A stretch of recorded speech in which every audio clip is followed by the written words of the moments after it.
Hey everybody, welcome to the stream. Sorry I was a minute late there. Just finishing up my lunch. Well, late afternoon, early dinner, I guess. I don't know. Time is an illusion.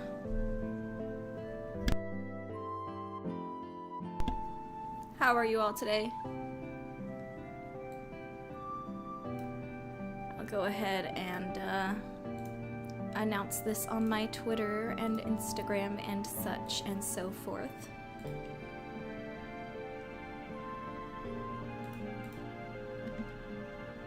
October is almost upon us. It's gonna be fun to do some kind of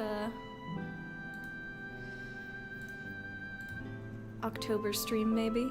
That might be fun.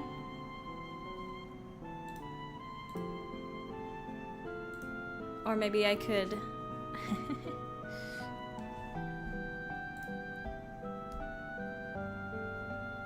do some kind of creepy character, work on a creepy character for Halloween stream or something. I don't know.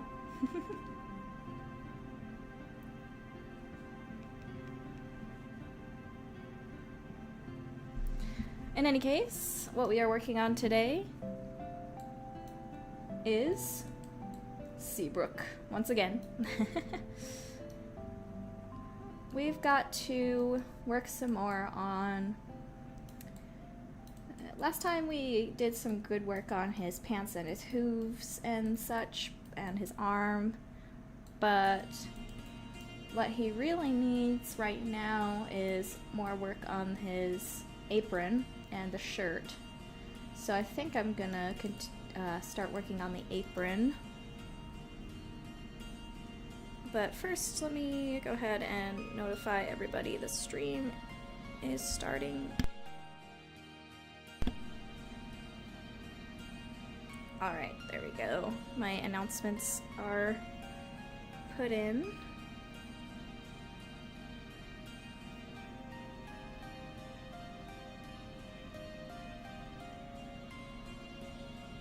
How are you all today?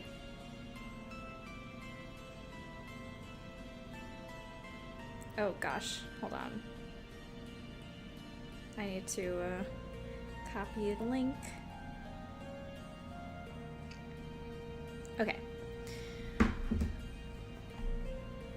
SEABROOKE time! By the way, let me know if the music is too loud or too quiet. Right now we are listening to relaxing Final Fantasy music for 5 hours. Here's to hoping that we do not get copyrighted. Usually video game music is fairly safe, but you never know. Sometimes people falsely say that they have the copyright to something when they don't. Oh, congratulations, Celestial!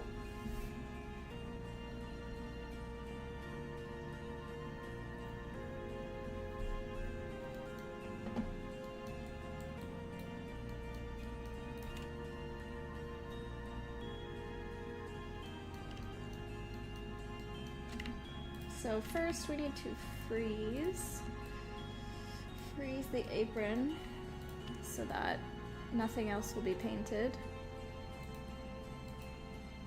And invert. Okay.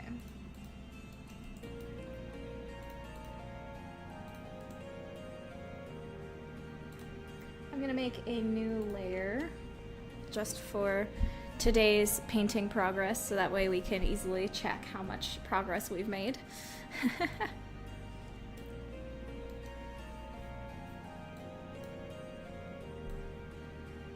Oh, Beauty and the Beast. That is such a classic. So let's see. Gotta get my references up and running here. Which one should I use? This one?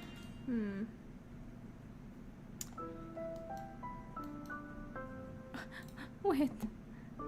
The song is from Final Fantasy X. I feel like I've heard the song used in like a billion like sad memes. I didn't know that song was from Final Fantasy X.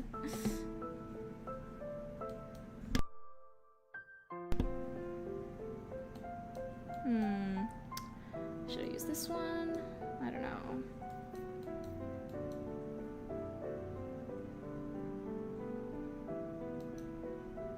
Got a couple references here, but I'm not sure which one I like the best.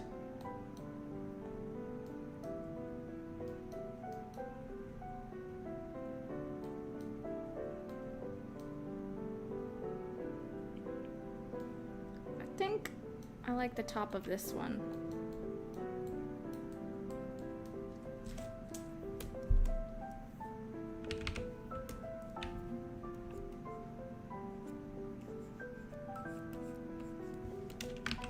Yeah, right? I've heard the song in memes forever. But now I get to actually hear the full song. That's so funny. Oh wait, the sad kitty meme song is from Final Fantasy X?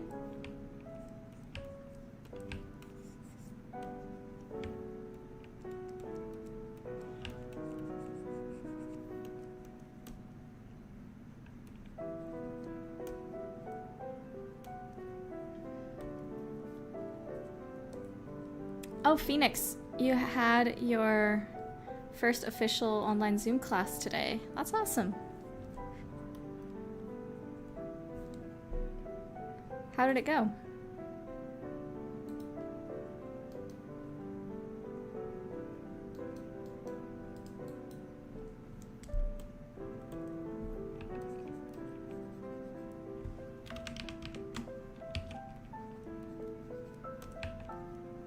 Welcome, Nicholas.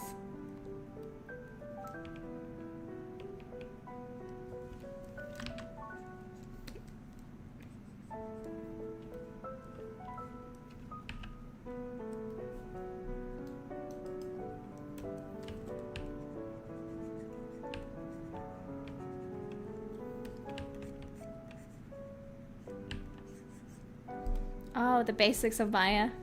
Yeah. Maya is a very good program. I also learned animation in Maya at my school.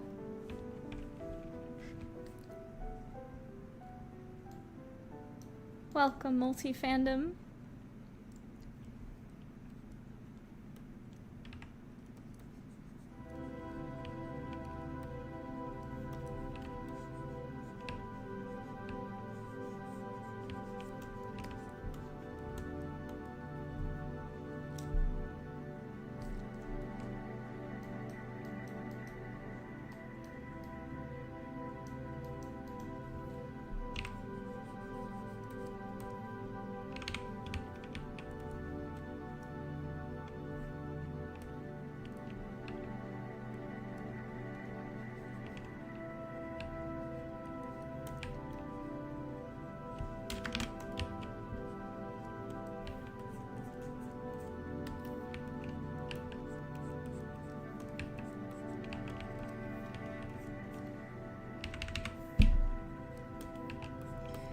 Whew, I'm trying to figure out how I can paint this.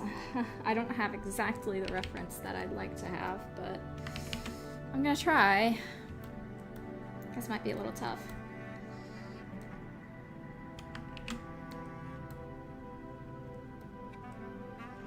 Oh yeah, they definitely have an equivalent of Halloween. In fact, they're the kind of planet that would probably have two, at least, spooky kinds of holidays. They have a lot of spooky lore, that's for sure.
Yeah, Gina and Marisol would definitely have the best costumes. But Becky would... Her costume would be like so meticulously done and like sewn beautifully.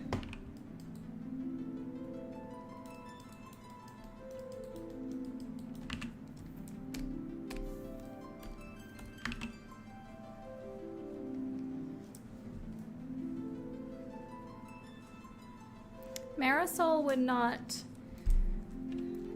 dress up as a princess because she believes she already is a princess, so why would she need to dress up as one like it's fake, you know? So if Marisol dressed up as somebody, it would probably be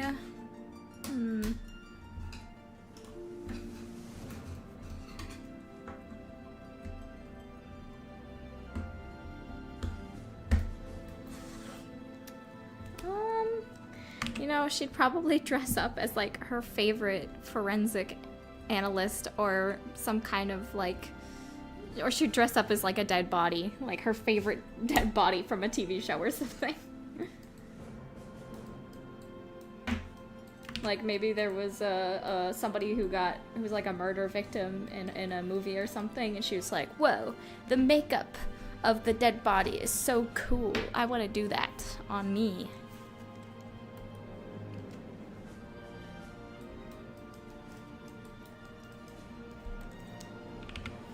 So she would go like all out with accurate like scars and wounds and fake blood and all that stuff all over her. She would almost look like a zombie.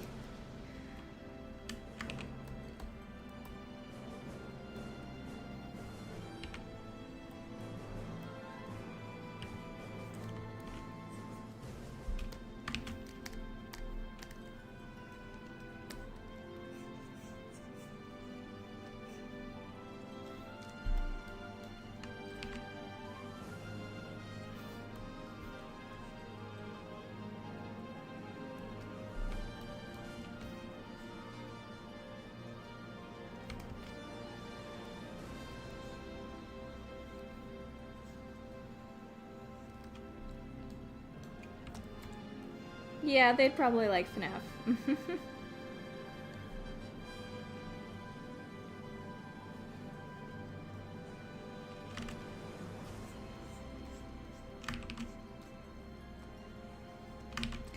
I think what would be kind of funny about Marisol, though, is that she would dress up as like a corpse from a show, but she wouldn't do it to be scary.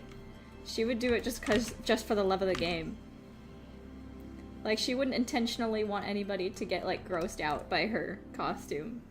She'd just be like, isn't this awesome? The accuracy of the corpse was, like, super cool in that show. They did such a great job paying attention to detail.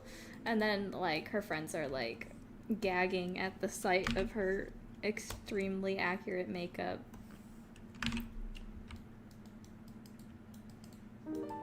She's like, oh, I'm sorry, I didn't mean for that to happen. I thought this one was rather tame, honestly. Like, honestly, I was gonna go for a costume that was way more gory, but I mean, I thought that this one would be the tame version, you know? And it's like someone whose like guts are almost hanging out.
Yeah, she would watch it.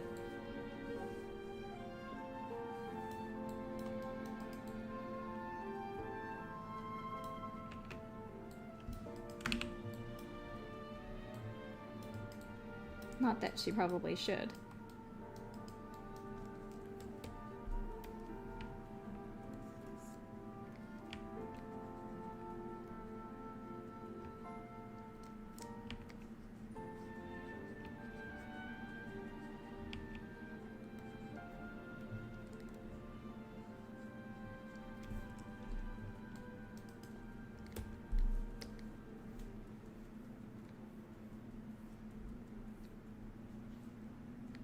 A Coraline? Yeah, that'd be cute.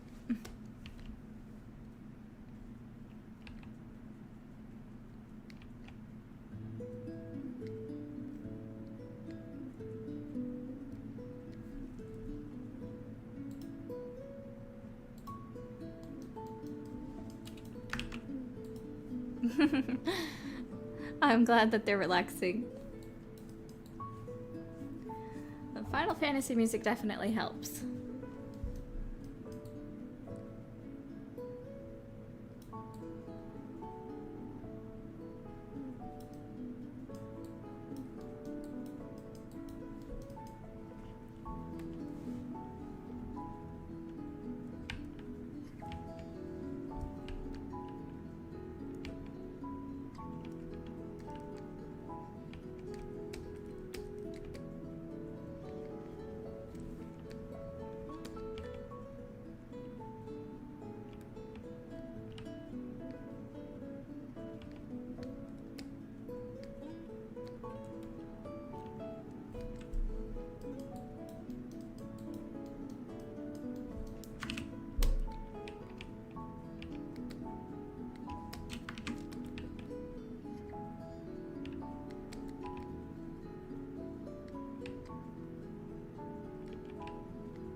I don't know, I used to watch Ninjago when I was a kid.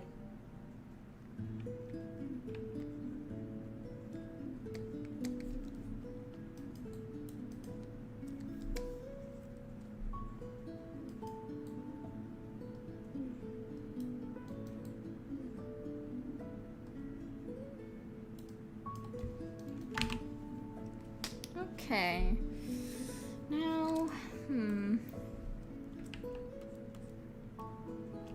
maybe let's try some highlights.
This is from 14, isn't it?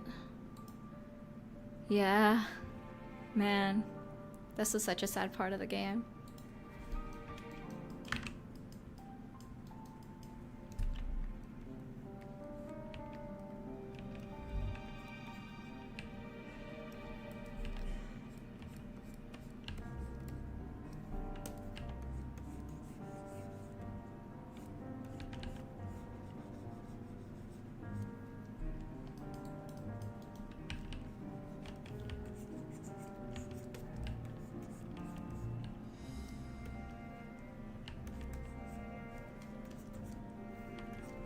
Yeah, this is from a particularly tragic part of Final Fantasy XIV.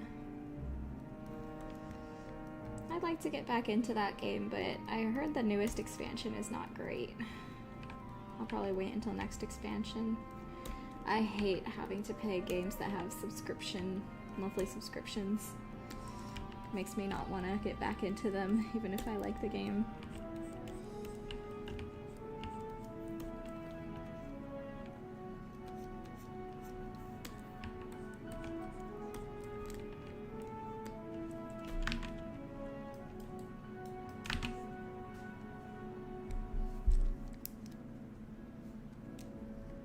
I don't think I've ever said Gina enjoys playing Peter Pan.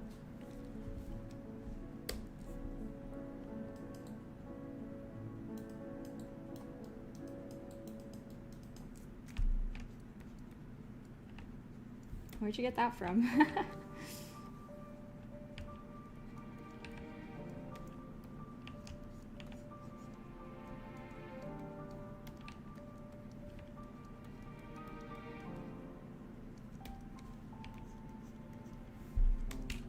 Oh, I don't know.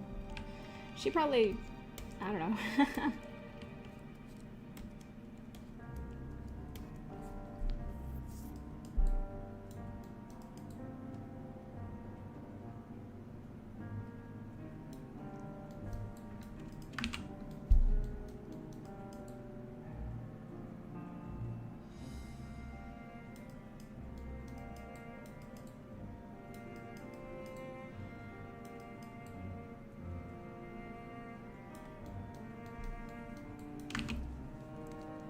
She'd probably enjoy playing any lead role in a play.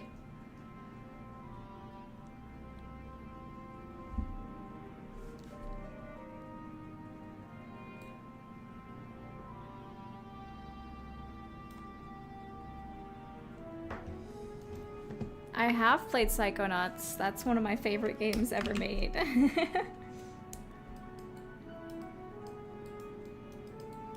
It's a masterpiece.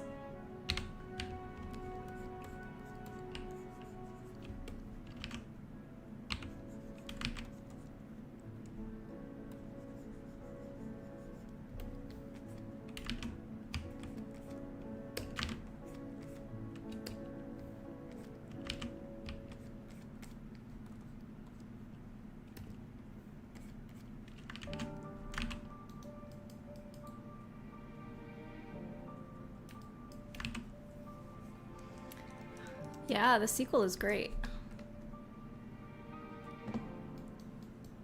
Psychonauts 2 is very good.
Is there any VA you want to be in your game? Asks Pixel. I think I've said before that it'd be really fun if Germa was some kind of like cameo or something. I'd really like that.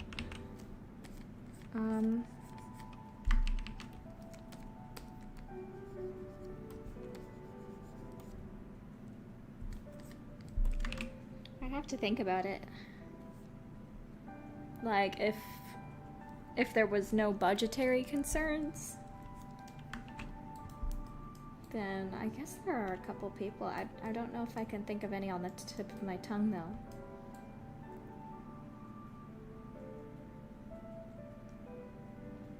I know I have an answer, I just can't think of it right now.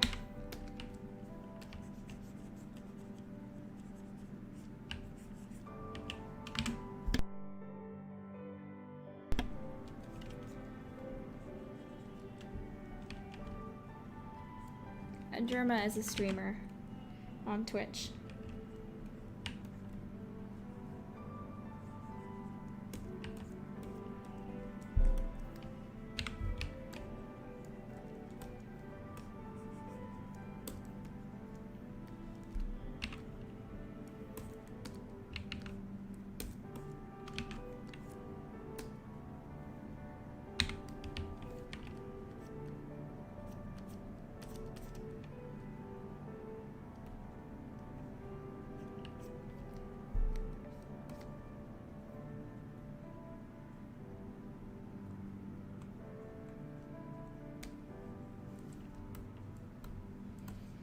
I don't know how I'm feeling about this. I'm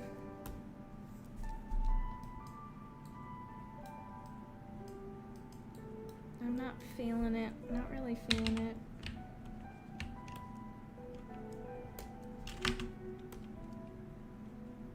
I feel like I need a better reference, but I don't know where to find it.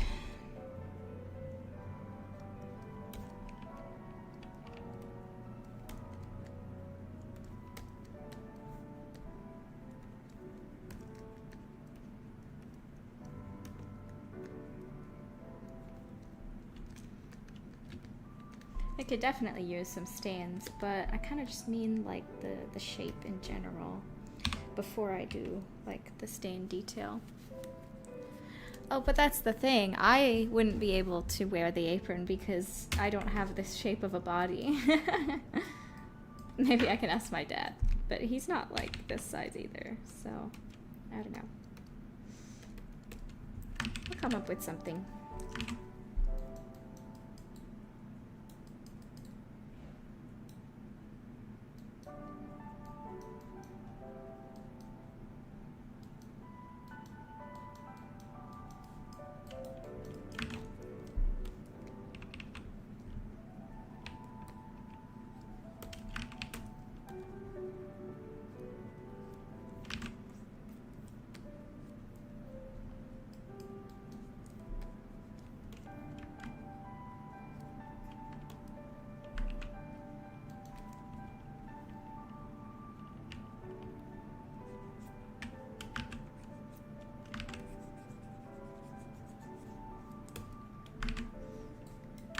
Alright, I think I'm, one sec.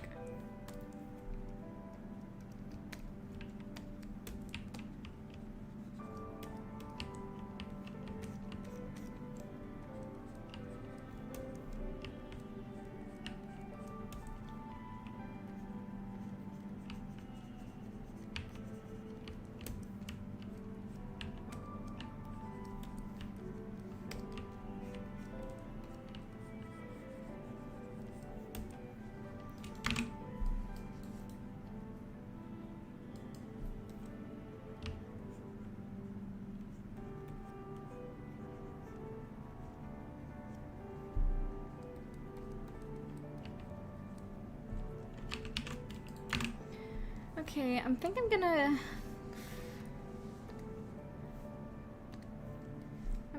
pause on the apron for now until I find a better reference that I want. For now, I'm going to... Let's see, what should I do next? Maybe the tail? Potentially the tail? Yeah, sure. Let's try the tail next. Because it's got nothing right now.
Yeah, his tail is fluffy.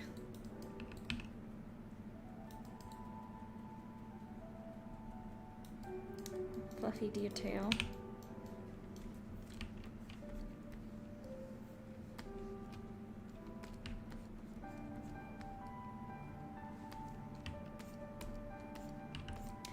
Seabrook did attend Noramore Academy in his youth.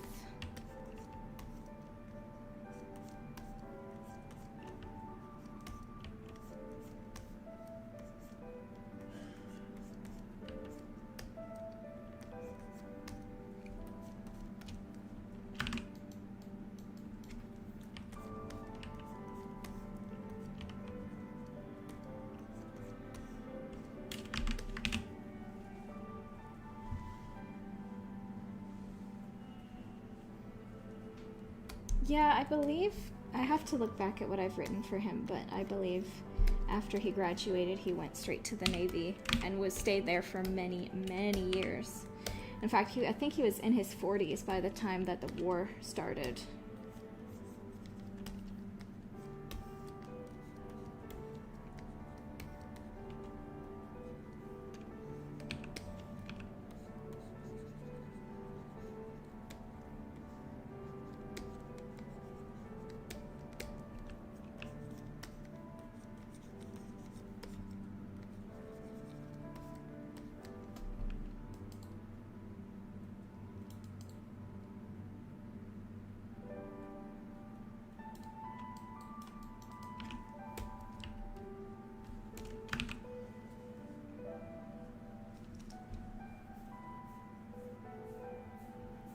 Seabrook is not a Tanuktuk, he is a Fianna.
Actually, I just started playing Hollow Knight this week. I'm having a lot of fun. I had tried playing it like a couple years back, but I only got like an hour in, and it wasn't super clicking for me. I went and played some other games, but now that I've gone back to it, it's suddenly kind of clicked for me, and I'm having a blast.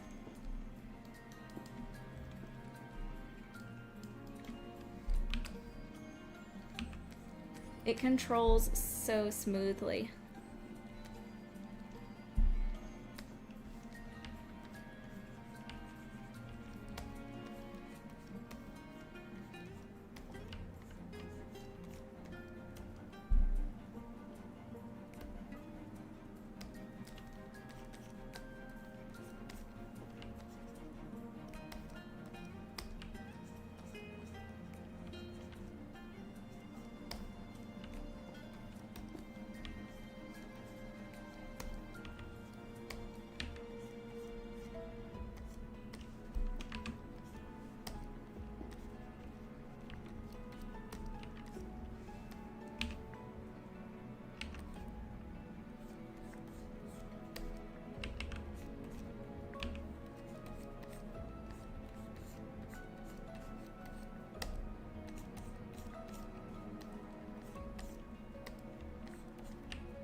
This is also from Final Fantasy XIV, isn't it?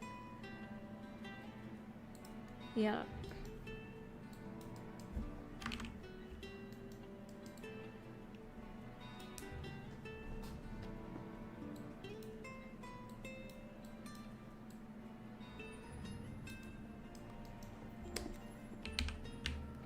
Okay, quick. What is y'all's favorite Final Fantasy game? No cheating. Though I don't know how you would even cheat.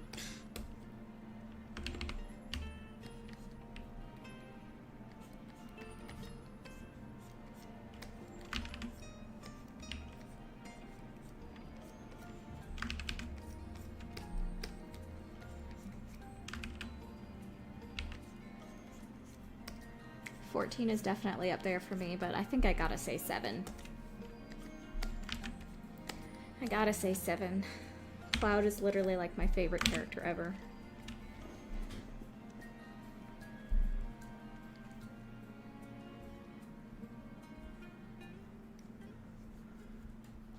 But I finished 9 this year, and I really liked 9 too.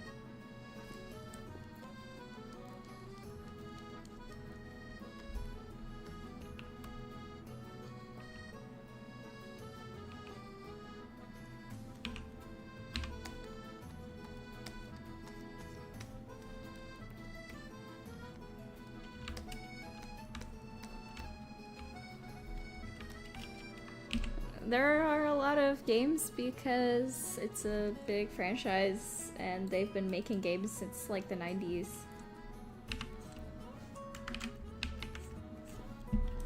When was the first Final Fantasy game? Let me look it up. It's probably early 90s, right?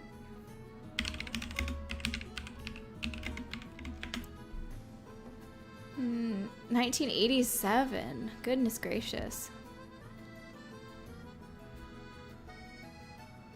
Yeah, this is a long-running series.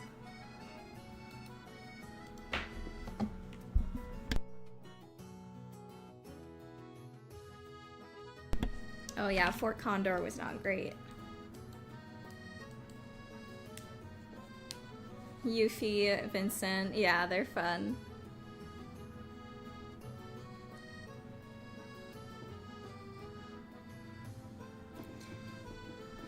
Yeah. What's funny is that I played Remake, 7 Remake, before I played the original. And I remember the ending confused me a lot. I was like, what are they doing? This doesn't make any sense. And then I played the original Final Fantasy VII. And then I played Crisis Core. And then I played Rebirth. And I hate Rebirth. I hate like half of Rebirth.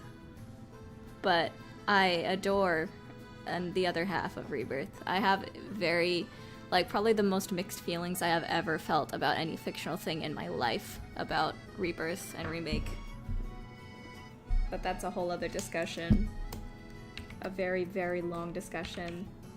Not fit for today's stream.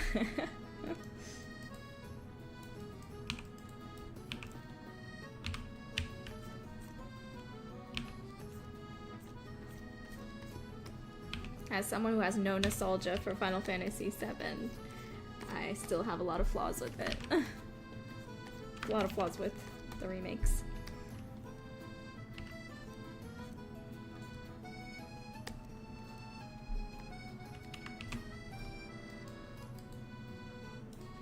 I still don't know exactly how I feel about Tears of the Kingdom, but yes, even more than Tears of the Kingdom. Tears of the Kingdom doesn't make me, like, actively angry. Just kind of disappointed.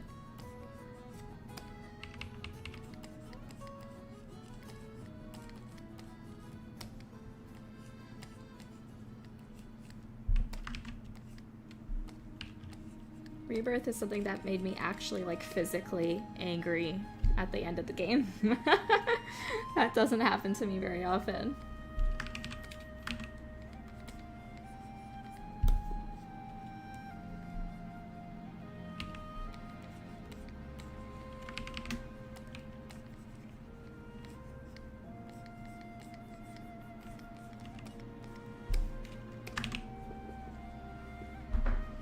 Oh yeah, my favorite Zelda game will always and forever be Twilight Princess.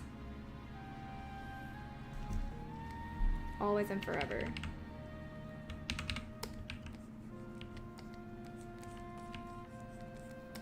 It gave me everything I wanted out of a Zelda game.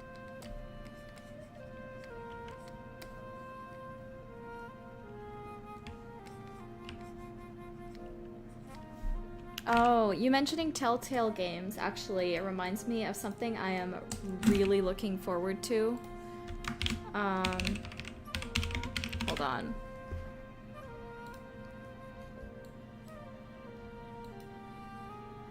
Here we go. Some of the developers behind Telltale games came together to make a new kind of choice-based game. And it's about this, like, superhero dispatch call center. It's sick, dude. I played the demo. It's so good.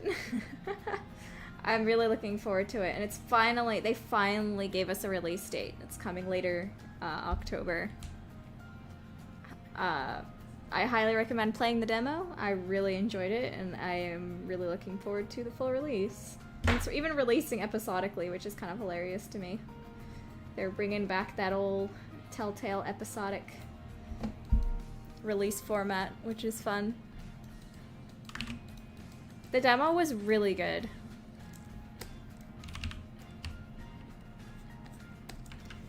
I was already interested, but after I played the demo, I was like, I want to play more, like, right now. And they did not have, like, the release date out for a long time. They were holding out on that release date for a while. Like, they only just, like, released the release date, and it's only a month out, which is kind of crazy. I wonder why. There must have been some kind of internal thing going on about when to release it or something.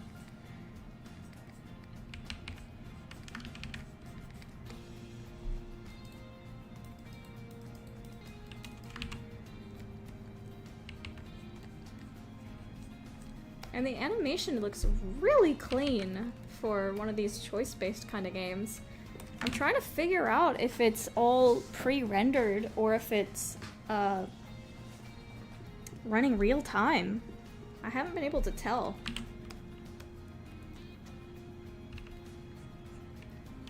The animation is so slick with so much of those. It makes me think that it's pre-rendered, but I don't know for sure. I'll have to look into that. I'm actually really curious. Like, is it technically an FMV game?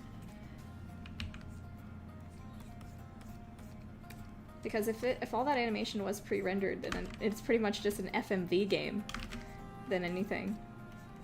Which is crazy to see in the big 2025.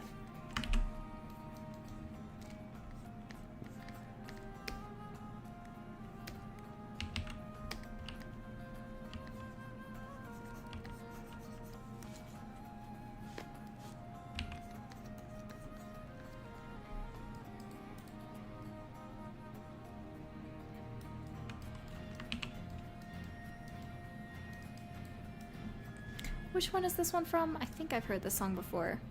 Oh, yeah, of course, it's from 15. Anything with, like, a Western edge is probably from 15. Not all, but probably. I do like 15. It's really flawed, but I like it. I have a lot of issues with it, but I like it. Same, it kind of falls into the same category as Detroit Become Human, where there was a lot of potential there that was unfortunately wasted, but at least still makes a satisfying product. Somewhat satisfying product.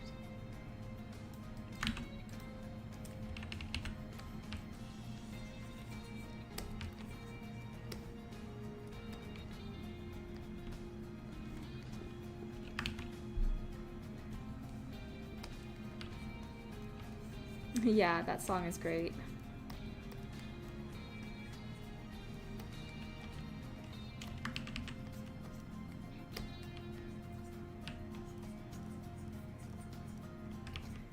Eventually I want to have one of those, like, stream elements where it tells the audience what song is playing, like in the corner or something. I don't know how to do that, though. I'd have to look into that.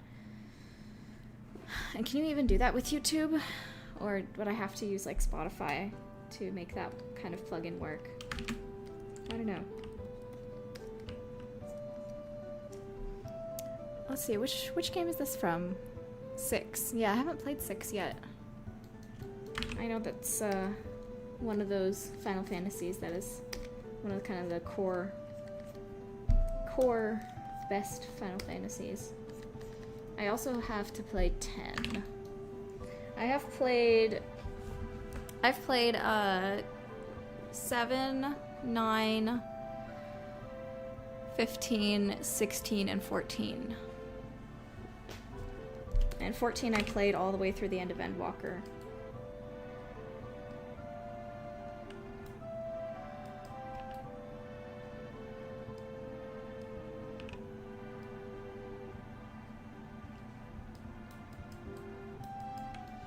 But I've heard, like, out of the originals that I should probably play 6 and 10 next.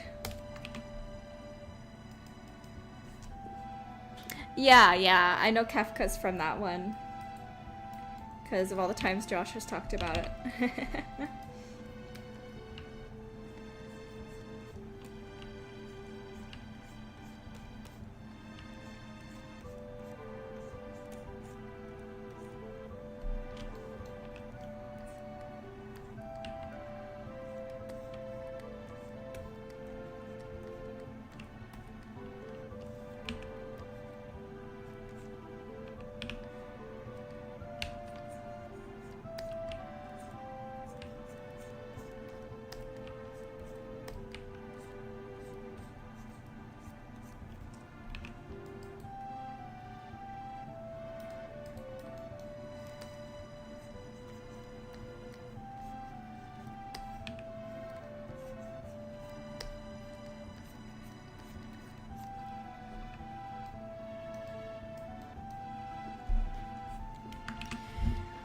4. Huh.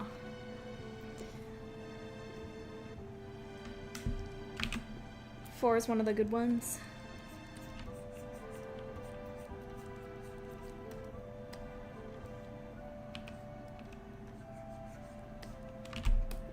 Oh, by the way, Kaius, I saw that you were going through Old Republic starter origins. Is it do they work like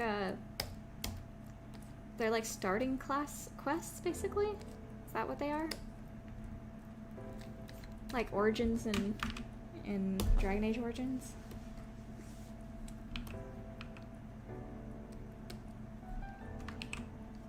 Oh, it has a remake. Okay.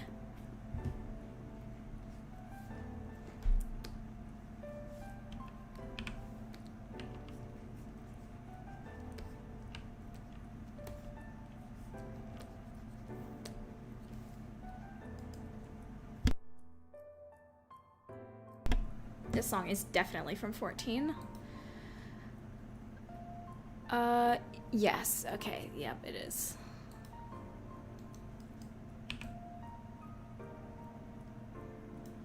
It also is giving me emotions. 14 story is so good, dude. Oh my gosh. Shadowbringers and Endwalker were crazy. I just wish I didn't have to play an MMO to play that story. Sorry, I'm just not really an MMO person. Usually, it's really the combat. I'm not really a fan of MMO combat. It's really boring to me.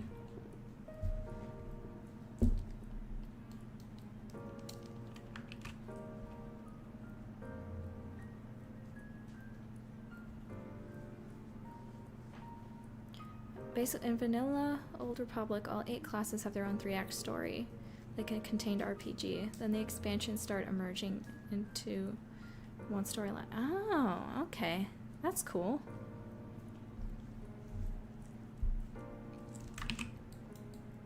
I remember starting one of the Jedi ones.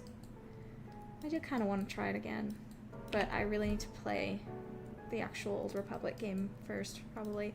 I used to like be obsessed with the Old Republic, like the idea of playing it. When I was a kid, we did have like a Windows PC, but it was not great. We could only really play Lord of the Rings online on it.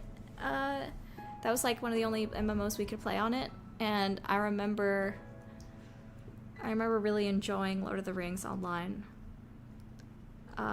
But when the trailers for the Old Republic MMO came out, I was like, oh my god, it's a Star Wars online game. Oh my god, I want to play that so bad. And I would watch the cinematic trailers for it over and over. Over and over. I wanted to play it so bad, but our computer couldn't handle it. But by the time I actually finally was able to have a computer that could play it, I wasn't like thinking about it much anymore. I did try it at one point, but I was distracted with other games like League of Legends. I know. League of Legends, I know. But I like that game, okay? Okay. It's thrilling. So, I might try Old Republic again, but I'd have to just probably play the original games first.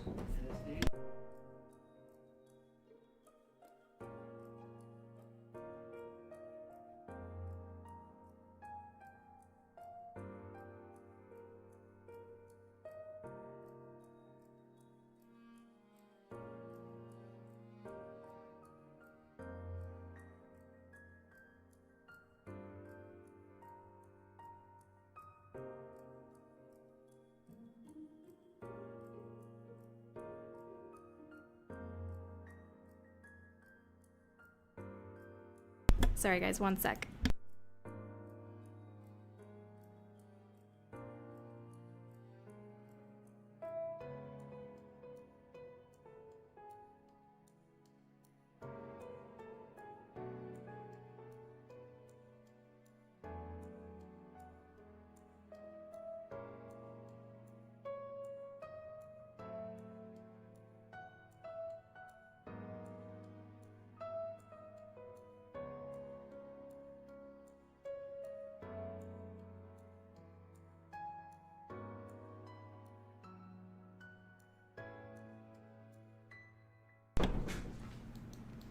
Okay, sorry, I'm back. I just got some stickers. Got some stickers delivered to me that I've been waiting for like 2 months. Or like a month and a half. I got some Resident Evil stickers I'm gonna put on my laptop and my car. These stickers are like of Leon saying, "Where's everyone going? Bingo."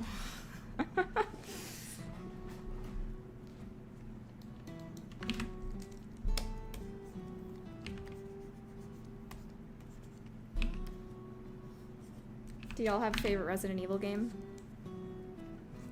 Oh yeah, that's right. Caius used to do mods for KOTOR 2. KOTOR 2. So guys, technically KOTOR 2 is the reason.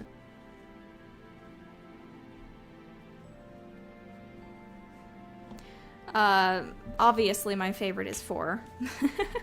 I love 4 and I love 4's remake too. Both of them are, I would almost even say, equally good. They're both fantastic. I would actually recommend playing both of them. Both the remake and the original are great games in their own right, and you can play them both separately without feeling like you're playing the same game over again, while also feeling like it's a very loyal remake. It's crazy. Like, the Resident Evil remakes, besides 3, are probably some of the best remakes ever made. Like, if you have to, like, remake instead of just remaster a game, because there's definitely a difference. There's definitely a difference between remakes and remasters and what I expect from either of them. Then Resident Evil version is how you do it, if you have to remake a game.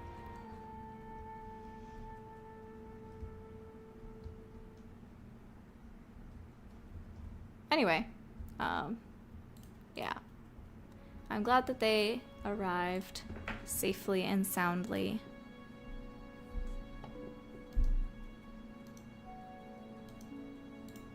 All that good stuff.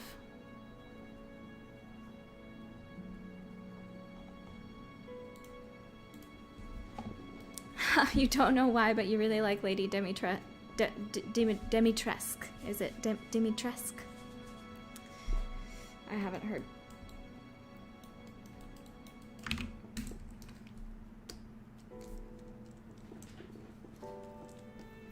Yes, Leon does have neat hair. You know what's funny about both Leon and Cloud is that I thought their designs were kind of ridiculous at first, and I didn't really understand like why people like those characters that much. And then I actually played their games and I was like, oh, I get it now.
But yeah, like I said, I started playing Hollow Knight this week,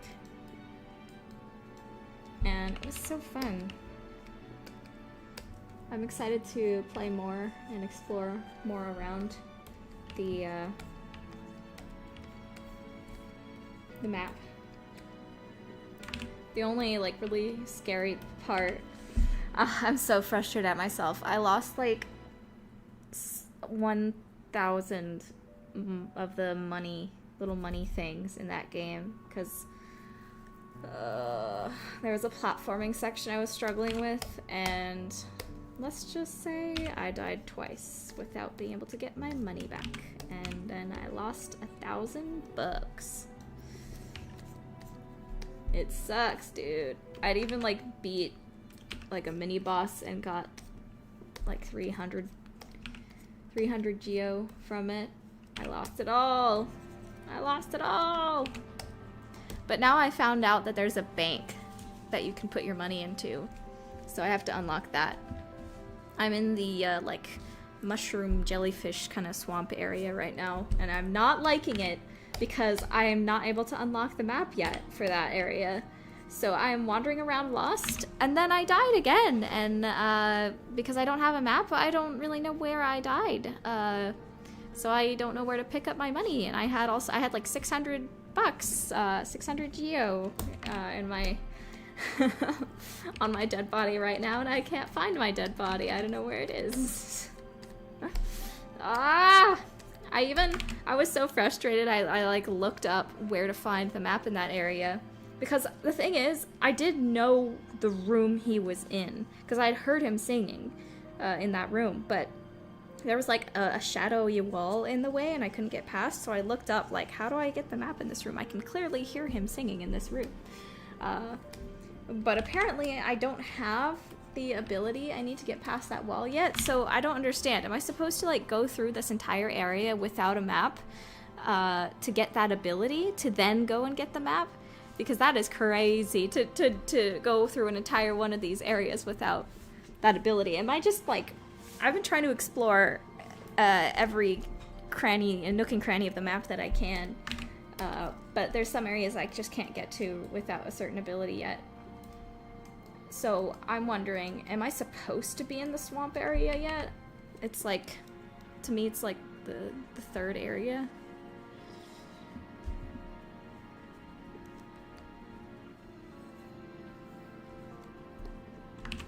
Or was I supposed to get this like shadow ability first? I don't know. It's a little frustrating, but I'm still having a good time. But I think I've again just lost like another huge chunk of money because I died in an area I don't have a map for, and I don't know how to get the map without this ability that I do not have. Dark Souls combat. Well, not combat, Dark Souls money mechanics. You die in the game, you become poor. That's just how it is.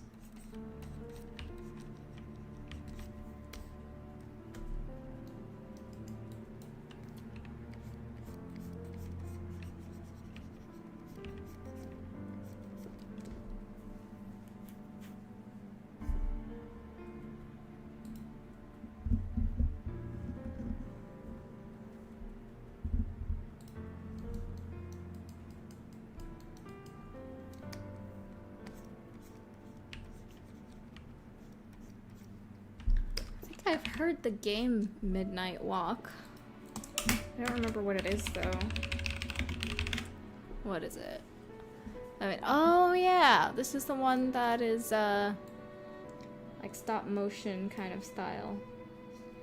I don't know. It might not be quite my thing, but I'll look into it.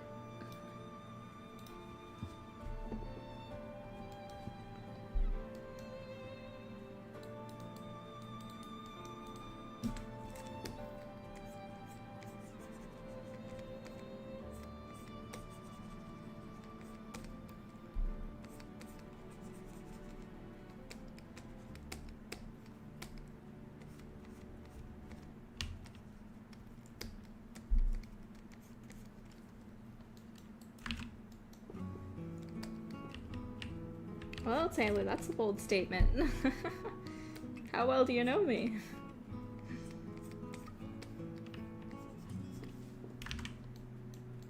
It looks pretty cool, though.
think I need to darken this a bit. Let's pull some darker colors from the beard up here.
Thank you, idea maker.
Oh, I know what this song's from.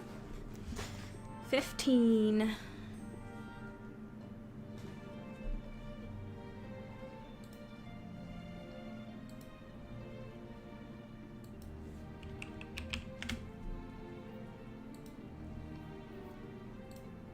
So 15 has a very good soundtrack.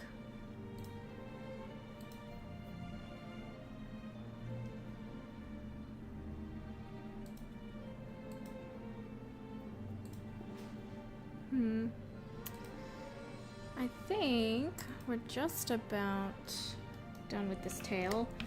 Just a bit more darkening around the insides here.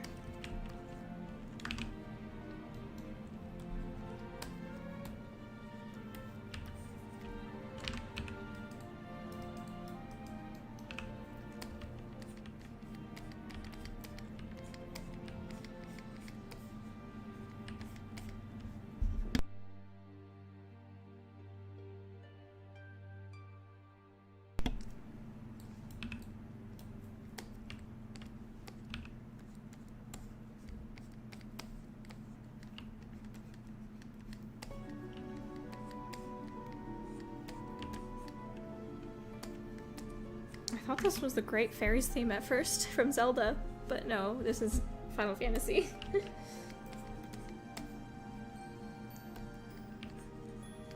What song? What is this one from?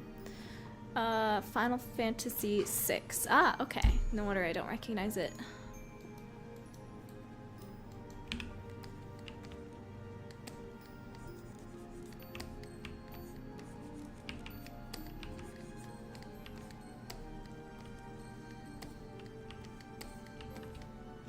You know what? I'm gonna open up the floor for discussion. What is everybody's like top game that they love to hate? What is your top game you love to hate? And that can be a game that you like legitimately just don't like and you love watching people crap on it. Or it could be something that you love and hate at the same time. Like, just let me know which. Because I already expressed the game that I love and hate at the same time is 7 Rebirth.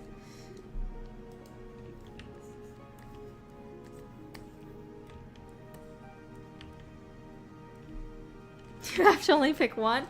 Caius, I know like one of yours is probably Veilguard.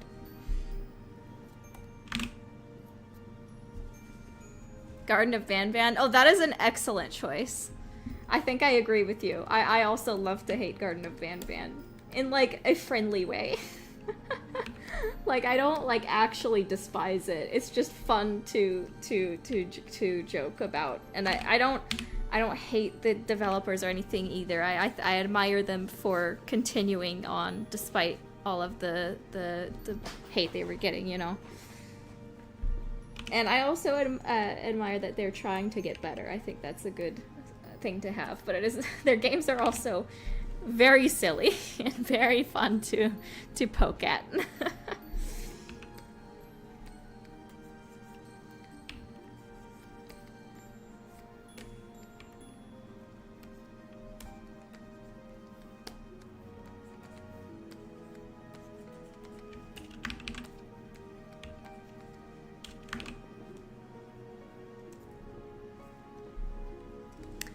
Enchanted Butterfly says Fortnite. I'm curious, why do you hate Fortnite? I'm actually curious because it seems like such a very like neutral game to me. Like people only hate it because it's popular, but I don't think there's anything actually like wrong with it. I've played it a bit myself. Like last year I played it a lot.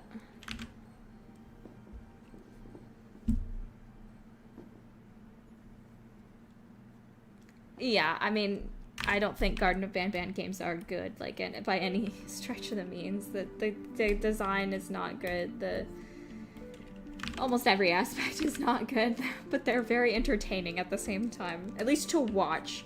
They look very boring to play, though, but they're fun to watch people play. Oh, this is from Final Fantasy IX, overworld theme. I know this one.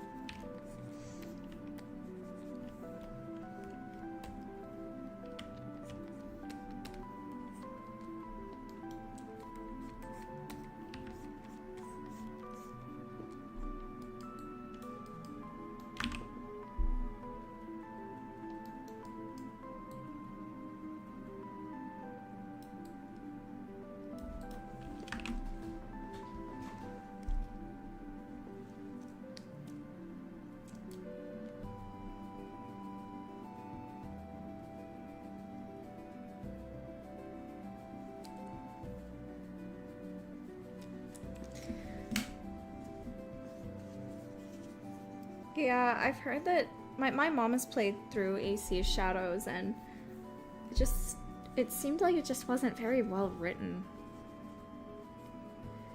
That's all I can really say though, because I haven't played it. I just watched her play some of it, and she was saying she just didn't like the writing, a lot of it. Like it was very meh.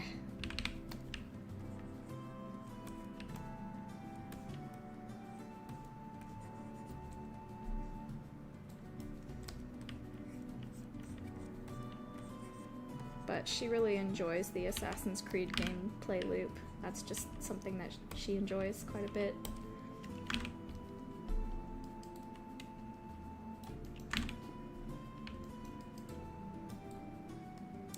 Alright, I think I'm just about done with his tail. Let me just add some more, kind of a little bit more shadow underneath. Okay.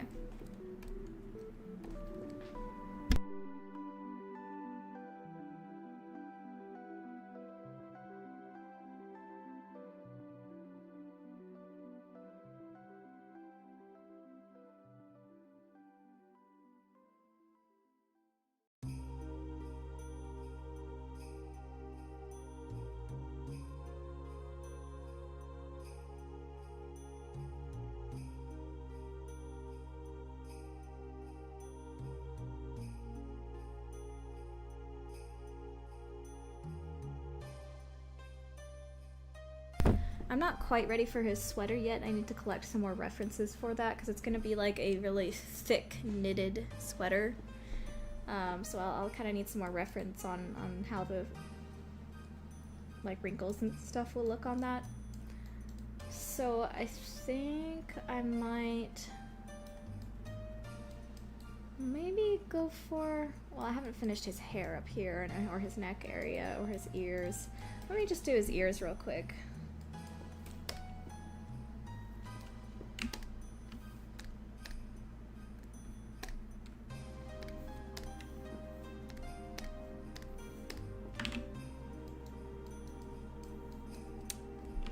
Oh, Kingdom Hearts is definitely a good choice.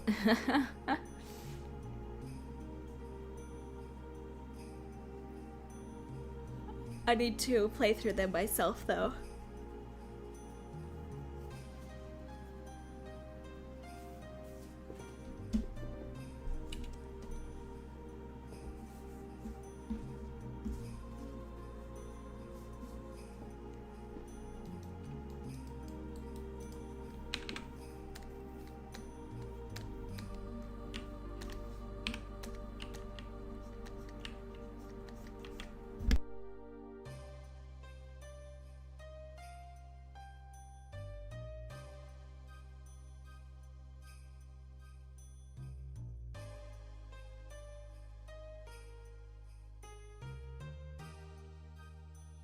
Indigo Steel says, it's pretty much garbage all across the board. Bad writing, bad acting, bad mechanics, bad gameplay, and way too many microtransactions and battle passes on a single player game. Oof.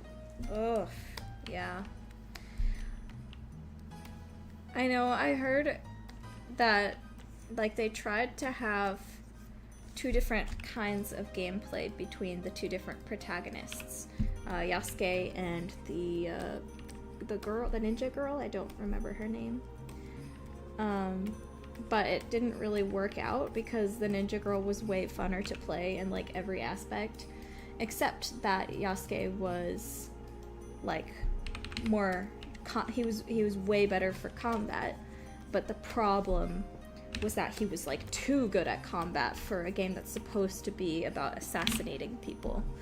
So, and he couldn't even do like nearly the same stealth and athletic stuff that the ninja girl could do. So for an Assassin's Creed game, it just made sense to play the girl the whole time. So they tried to do dual protagonists and had a good idea of how to make each protagonist different and want you to like play both of them. But the girl was just so much better to play for that kind of game, and she was already so much better for the actual design of the game itself that the other protagonist kind of just got left behind, which is pretty bad for your game that is supposed to have two protagonists. But yeah, my mom just played her like the entire time because of how much better she fit like the design of the game.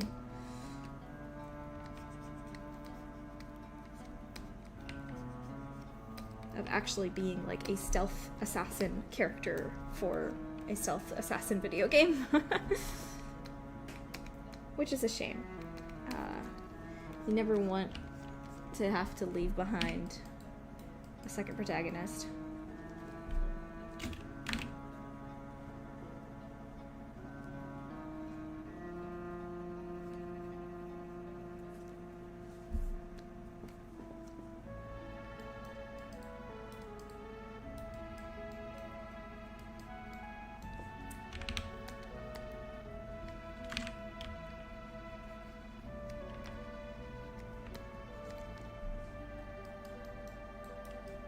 That's what I heard in the Skill Up review, too. About the protagonist problem.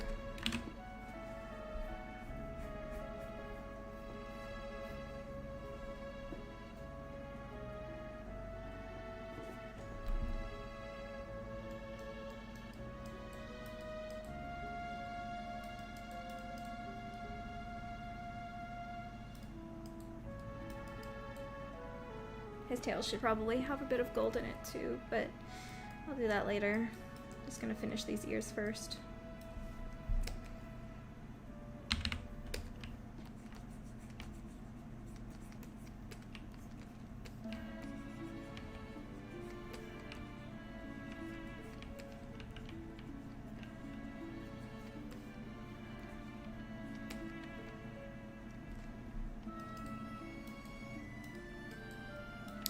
Okay, what is this one from? Oh, 6, okay. No, wait, 4. This is from 4.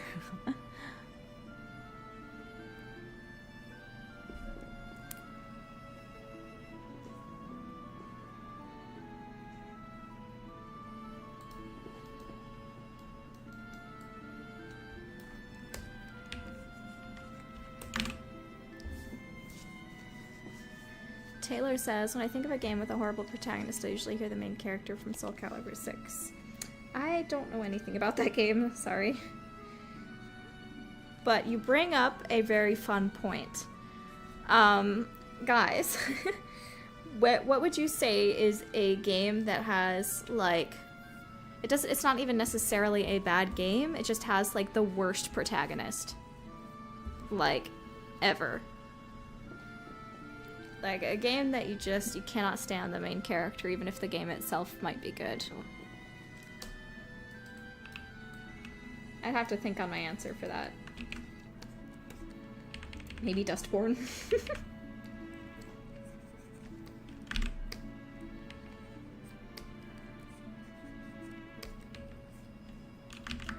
I didn't like... Well, I guess there's a difference between being neutral towards and not liking a character. Detroit Become Human definitely had a bad case of not really caring when it came to its other two protagonists besides Connor. Like, Marcus and Kara were okay, but they didn't really go anywhere. And Kara started out very interesting as a concept, but she didn't really have any personality besides, I must take care of this child. I must take care of this child. That was it. So, a bit of a failure of a mother character there. Tip for writers, do not make your characters, your mother characters, literally only have the entire character trait of being a mother.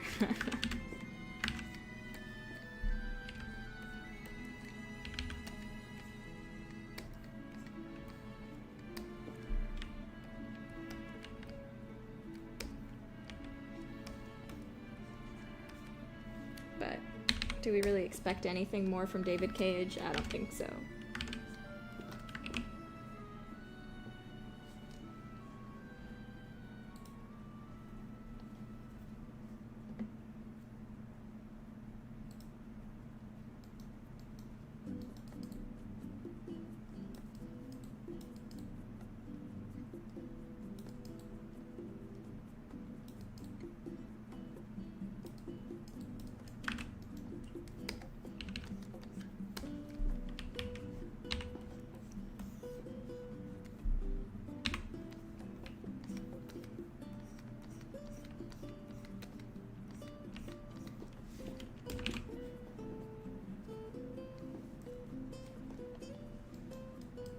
So come on, guys. Do any of you have any answers on this?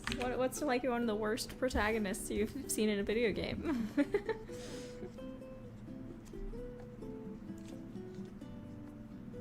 I guess there's that guy from, gosh, what was it called again? Ride to Hell Retribution. From what I remember of that game, he was like an awful character, and all he did was like bang ladies and then ride motorcycles, and that was it, and kill people.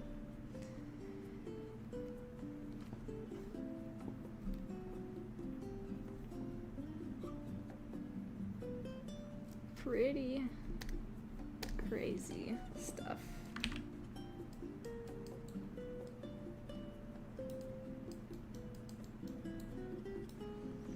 Is this song from 15 or 14? 15. Okay, yeah. Oh, Golden Key. That's what it's from. Yep.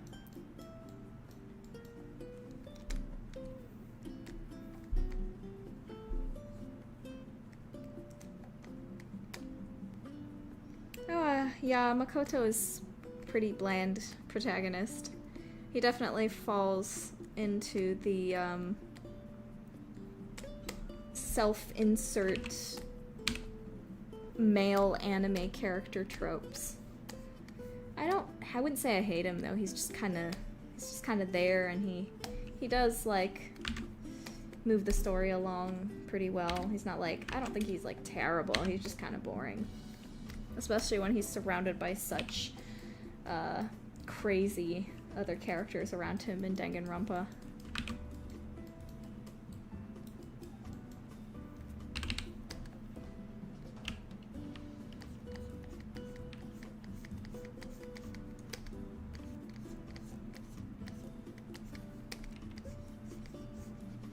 Personally, I just don't really like self-insert protag kind of characters in general. Just give them a personality, by God. You know, this reminds me of Pokemon Sun and Moon, where they make your character like completely blank-faced in every cutscene, and it's crazy, dude. It makes your character look like a robot. You know what's not? What's funny is that those characters are supposed to be like you inserting yourself into the narrative, but nothing is less self-inserting and less human than having literally no expression or emotion on your face. Like, I can't self-insert onto something that is like not even human. Like, that has no emotion. That's like the least human thing you can be. That bothers me a lot in Tears of the Kingdom too. I am extremely... Oh my god. They make Link so blank-faced as a character in Tears of the Kingdom, and it's so bad. When you compare his Tears of the Kingdom self with like any other adaptation of Link, he has no character. Even in Breath of the Wild, he had more to him. Especially with his like dialogue choices in Breath of the Wild, but in Tears of the Kingdom, he just discovers something really crazy, and that should be very relevant to him, and yet he makes like zero facial expression. Are you kidding me? That does not make me self-insert with this guy at all. This makes me like more alienated from him than anything. Please, give your self-insert characters some level of expression and personality. At least, like, what you would expect, how you would expect your players to emotionally react to a scene. Someone's getting hurt in the scene? Make the self-insert character be concerned. I don't know, something. Don't self-insert so hard that you make them not even a human anymore.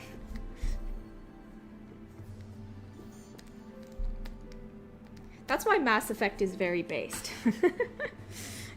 Commander Shepard is a customizable and somewhat self-insert character, but she has a clear kind of personality and actual feeling of character to her.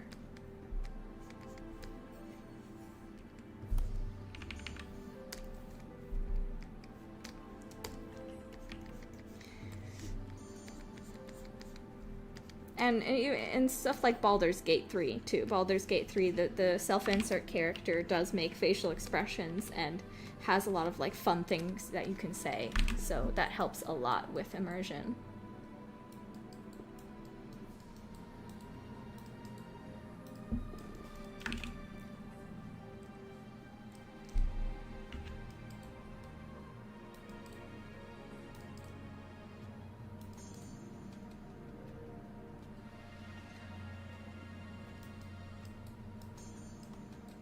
Okay.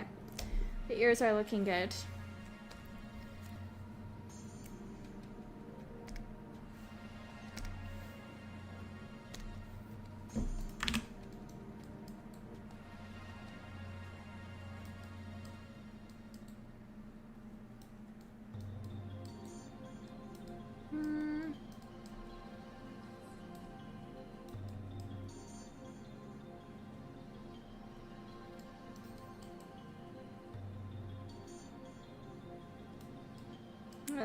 Now what? Now what?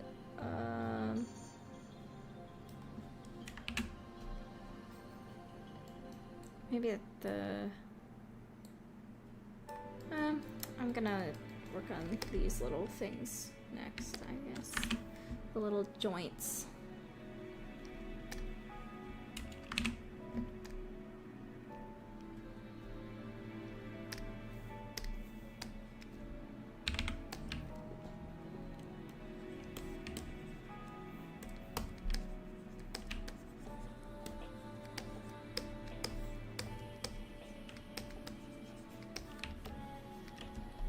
See, which game is this from? 13. Cool.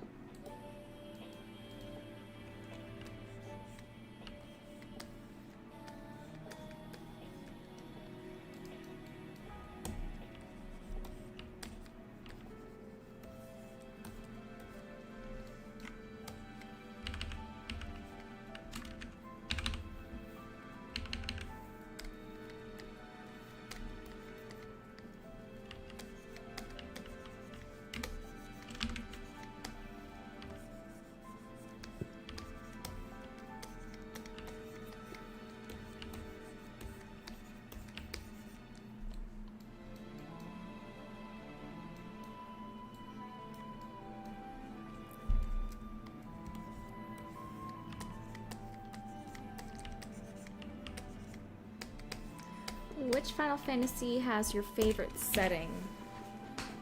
Goodness. That's a good question.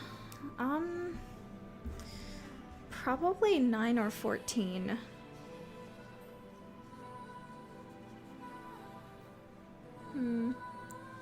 Yeah, 9 or 14. I think I'm gonna lean 14. Yeah, 14. 14 definitely has my favorite setting. It has the best world building too. By far, because, well, it has a lot more time to work with to do world building, so that it gives it an advantage, certainly.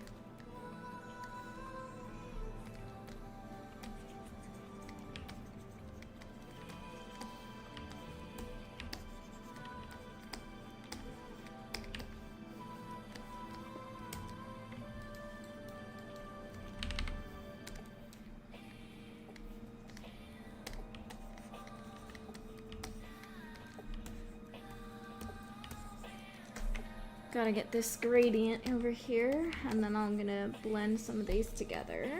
It kind of looks like Saturn right now.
Okay.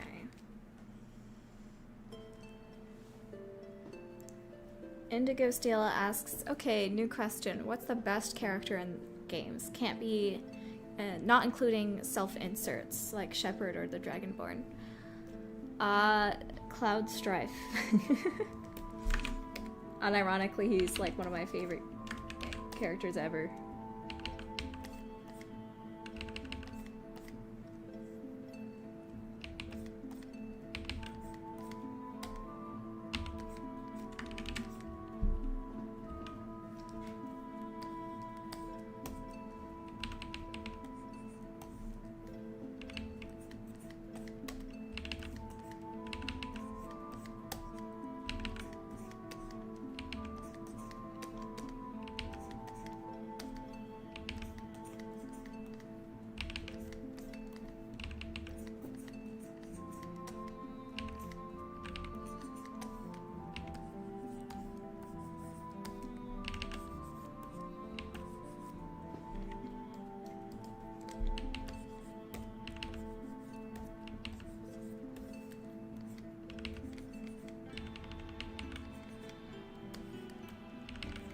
I need to play Final Fantasy VIII.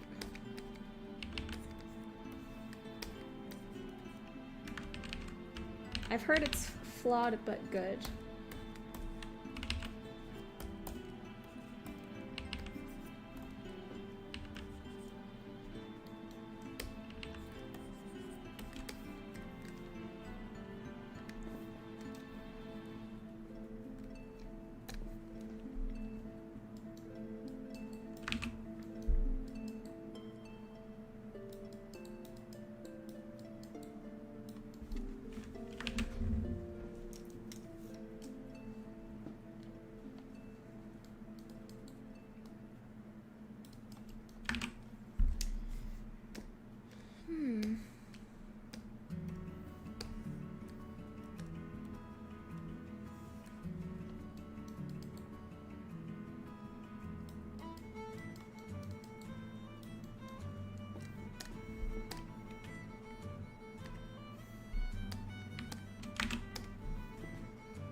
Lulu, welcome in.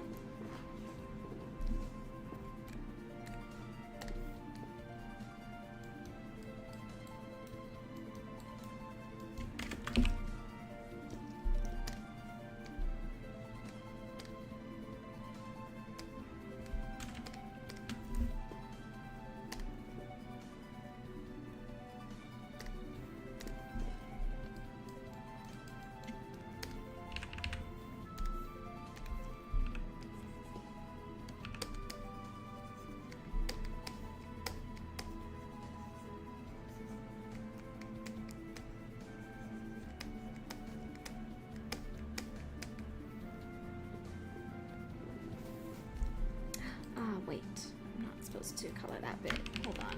I'm supposed to color this bit. Now I remember. And then the fingers, let's, on the in-between, let's say.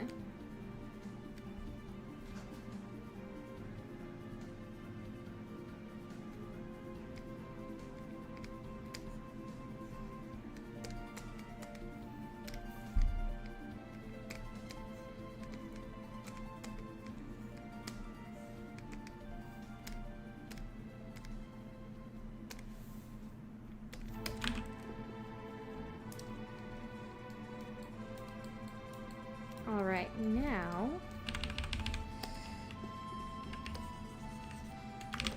time to make the highlight on the base of the finger.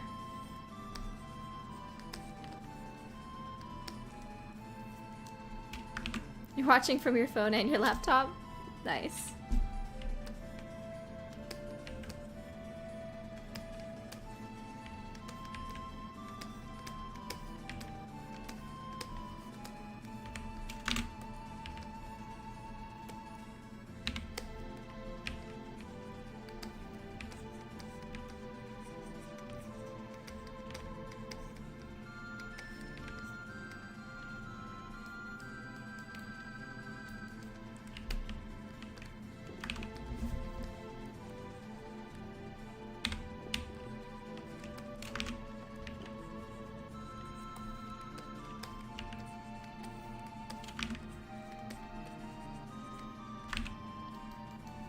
On break at work.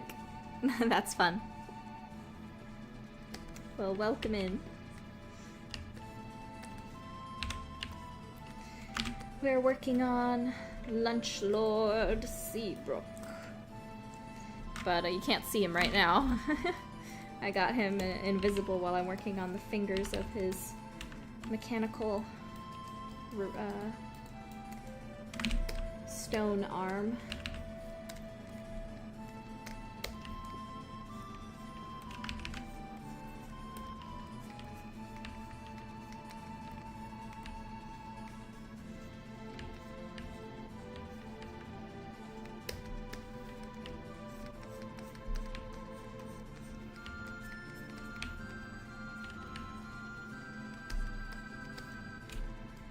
Okay, let's see. Hide, unhide all, freeze, unfreeze all. Okay.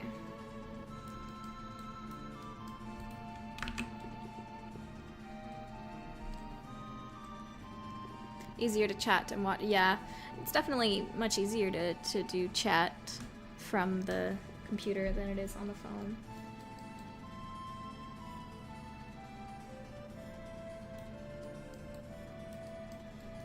Yeah, in Max Oshi streams. Exactly.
Well, it sure is nice that modern technology can help you out with that.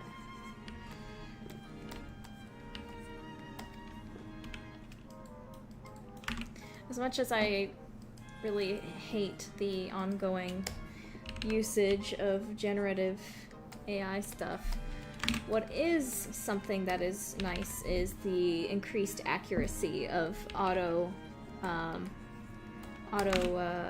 freaking, what's the word? I keep forgetting words when I'm on stream. It's horrible. Auto captions. Auto captions I've noticed have gotten a lot better, which is pretty cool. As much as the other stuff is not very cool. At least there's something positive, I guess, in the midst of the quote-unquote AI revolution.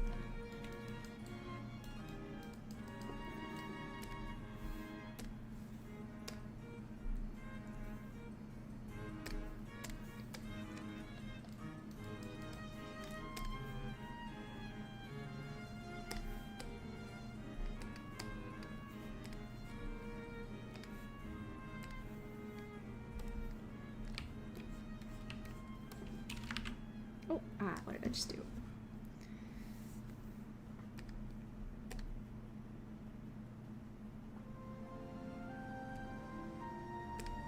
One thing I would really like to see an AI tool for is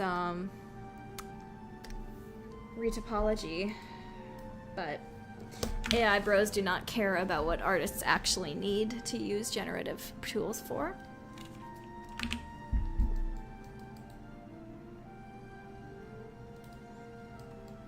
But I would also be concerned about where they would source the topology information from. Like, are they going to steal topology information from other artists without telling them, or are they going to actually ethically source something like that if they were to make a generative retopology tool? You know, you have to still be on the lookout for that kind of stuff. But yes, the kind of tech can be used for good, and I think the best that I've seen, which you all may have heard of, is the one where they're using generative artificial intelligence to locate cancer cells, which is awesome. And also use it for sorting purposes in good ways too. Oh, Lulu, I saw that too. That is horrifying. Definitely horrifying.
Oh gosh, yeah, Lulu, that's a relief for sure.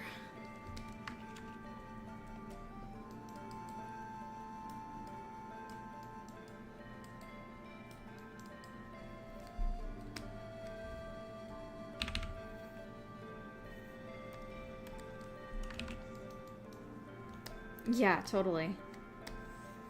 A huge security risk.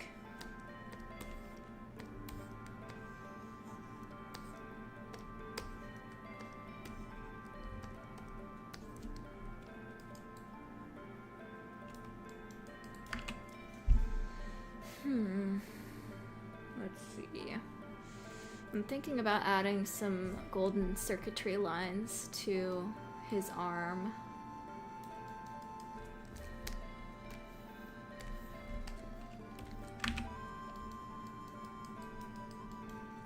By the way, here's what we've gotten done today so far.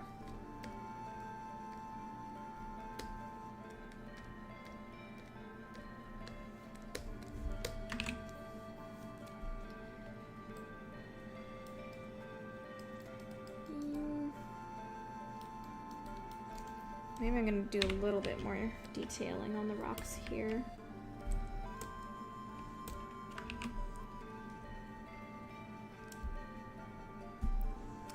Yeah, transcribing conversations is something that I think I mentioned earlier that the use of AI for closed captioning does seem to be like a great idea, and is improving quite a bit.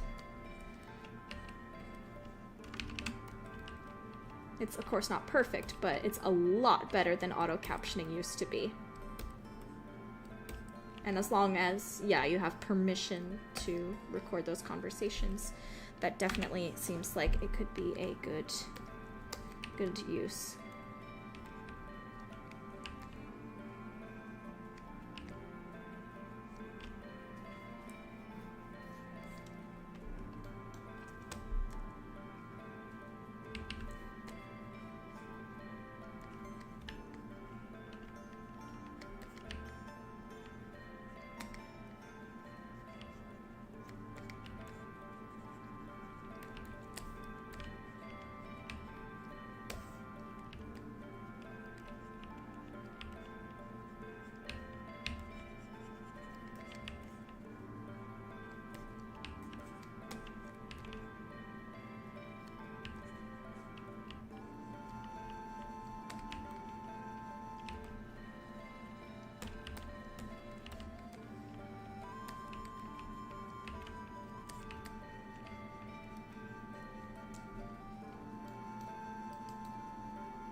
What have you guys been playing recently?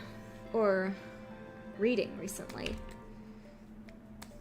I have been finishing up this book called, what's it called? House of Shadows by Darcy Coates. I've read 2 of her other books, and I enjoyed them very much, so now I'm reading this House of Shadows book from her. She's like a horror/suspense author. And I'm enjoying House of Shadows very much. I have a couple of complaints, but it's quite good.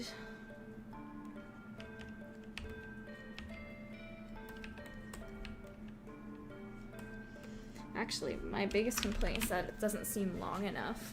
There's a part in the story where these 2 characters have kind of built a relationship, and they're making some big choices based on their relationship, but because the story is so short, their relationship has only lasted like a couple days, and they're already like seeming so attached to each other, so I'm like, okay, bro. I feel like the book could have been a little longer to build up this big part of the story a bit more. That's my biggest complaint with it, though. Not that I want it to be full of filler, I just feel like the story needed to be longer to justify, or at least take place over a longer period of time to kind of make this make more sense, I guess, or that kind of thing. Lulu says, been playing a little indie horror called Static Dread, where you're the lighthouse keeper. It's pretty cool. Ah, that sounds cool. I'll have to look that one up. Hold on, let me look it up right now. Static Dread. Oh, yeah, this does look interesting. I'll have to give that a look. Kind of looks Lovecraftian.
Cyberpunk is so good. I love that game dearly.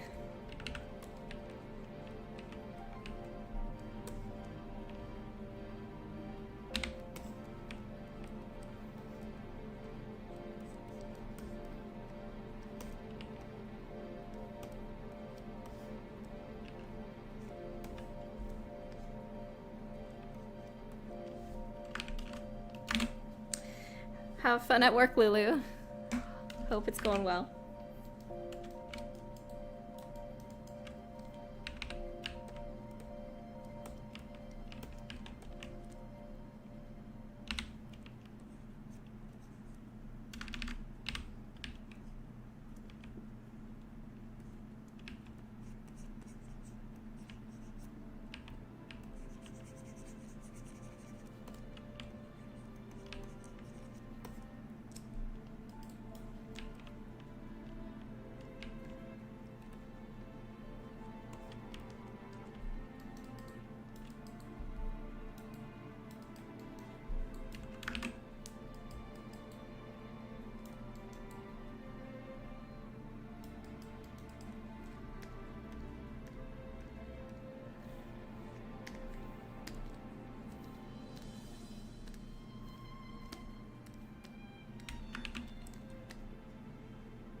Glad you like it.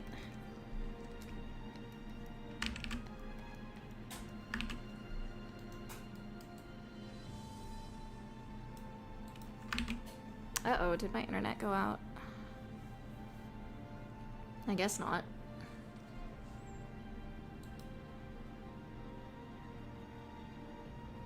Can you guys still hear me?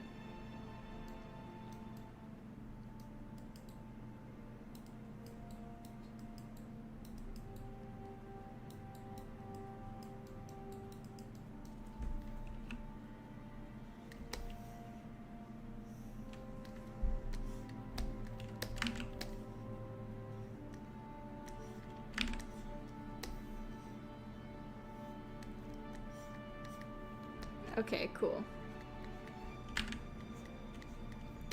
Power surges in Texas a lot. It's annoying.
Okay.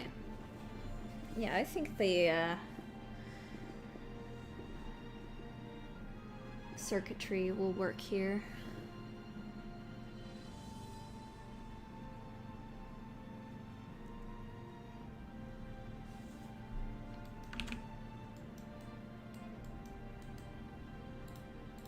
But I also gotta put some on his antlers.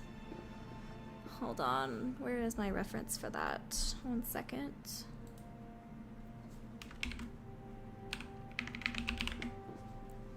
I think...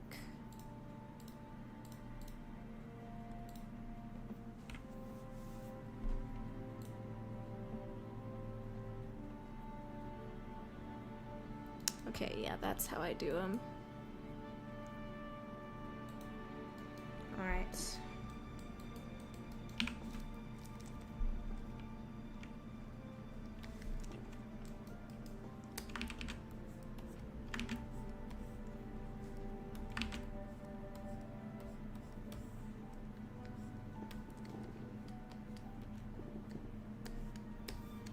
This music is gorgeous. Which one's this from? Ah, Rebirth. Makes sense. Game has some good soundtrack.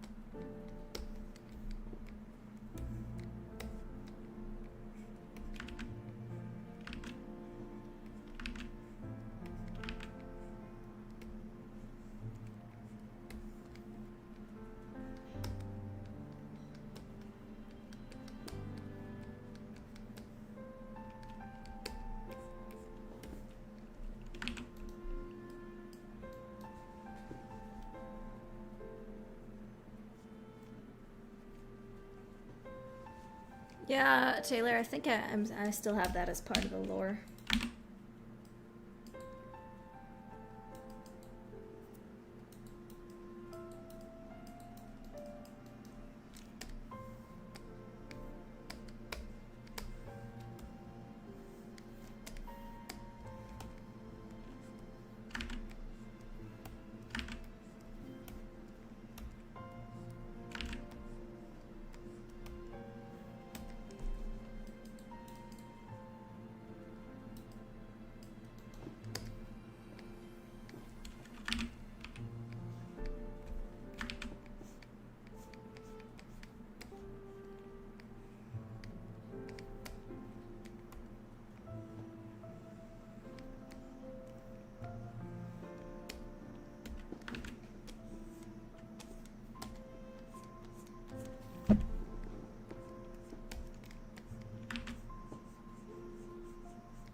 Yes, I'm sure they do.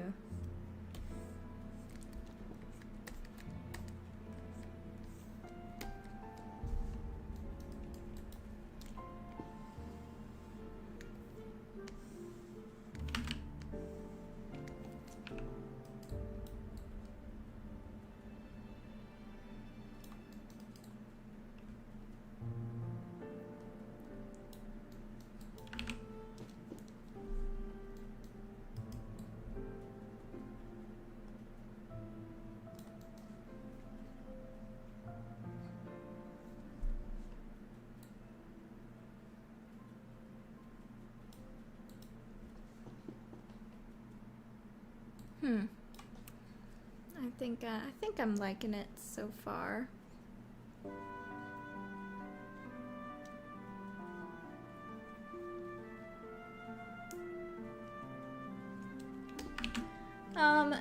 Their horns are only useful as wands for like a couple months.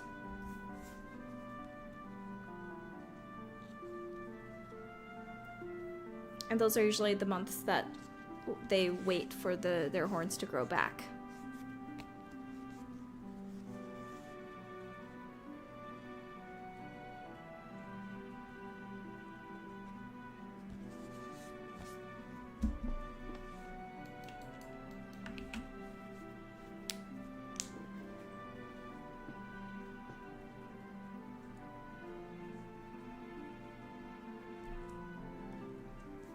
Huh.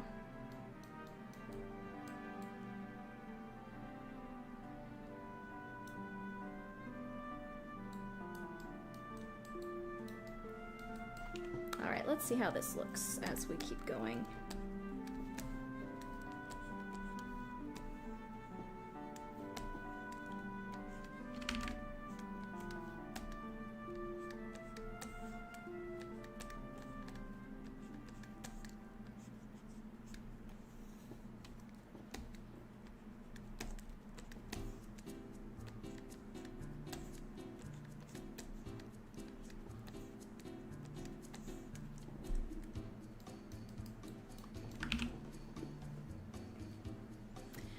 Yes, I believe okapis would count.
continue with these wires.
Okay. Now, let's give it some oomph. And by oomph, I mean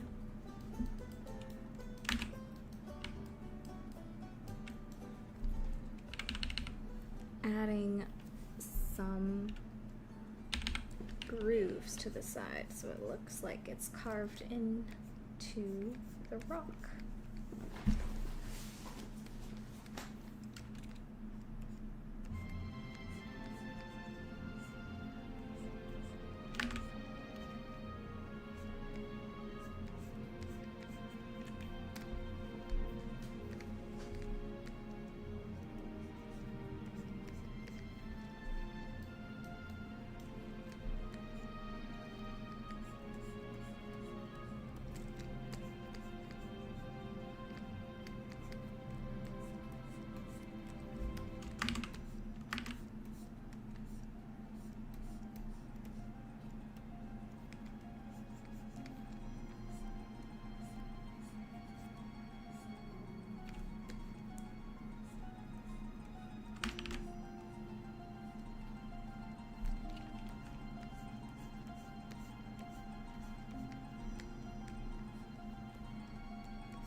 Looking good. Now let's get this one right here. And once we finish with these dark lines, we're gonna do some light lines so that it'll look like there's a bit of light caught on the edge of the groove in the arm. So that way, it gives the illusion that these little golden lines are carved into the stone of the arm. I love lighting tricks.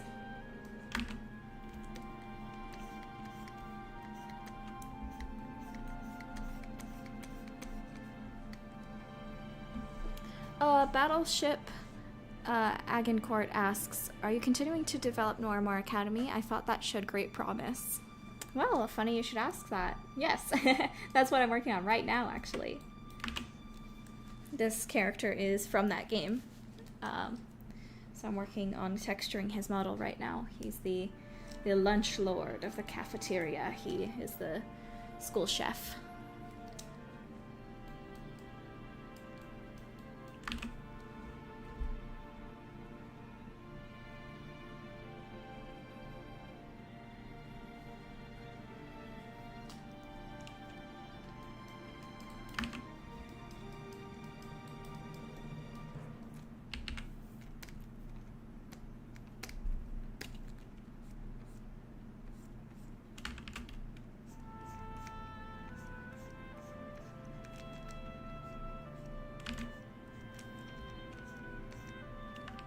For those who are just joining in, basically what I'm doing is painting on the texture of the 3D model of the character.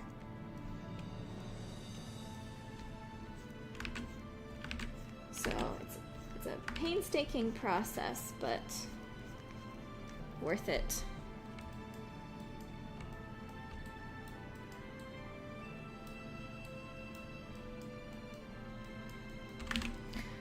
Battleship, I'm curious what made you think that, actually. Is it just that it looked like a different character, like a different style, or?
Ah, I see. That makes sense. Yeah. It's just that he just has a different fashion style from the unicorn kids. He comes from the Navy. He doesn't really care too much about his appearance. So, yeah, he just kind of has a different look compared to the kids in the school uniforms. I'm sure the headmaster has given him a couple talkings too about that, though. Like, you should really be wearing more of the fancier outfit in order to truly represent the prestigious nature of our institution. And then SEABROOKE just doesn't care. He's like, I've lived in the military for 20 years. I'm done with following regulations. I'm just gonna do what makes me comfortable.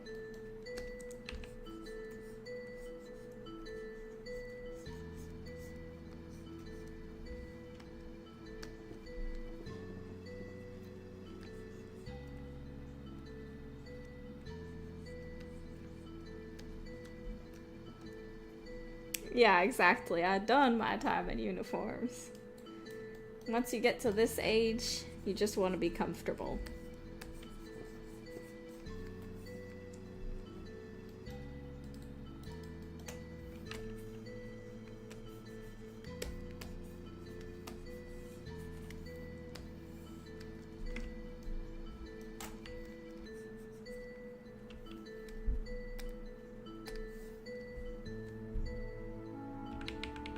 Seabrook, it does respect the headmaster, though, because the headmaster was a former general during the war. But an army general, not a navy general, so Seabrook did not work under him, serve under him.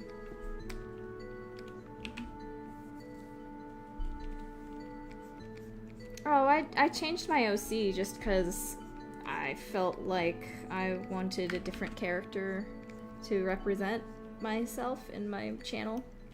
I just feel like this character is a bit more appealing, I guess, or I don't know.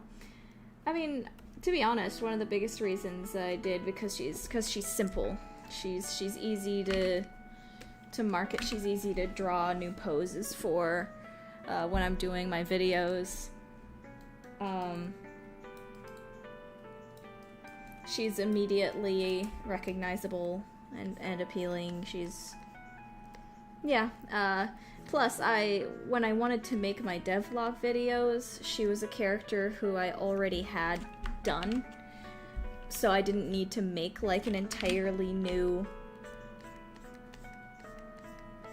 like, persona or something. An entirely new model or a character. At some point, I'd like to refine my persona a little more. I want to have, like, different versions of her.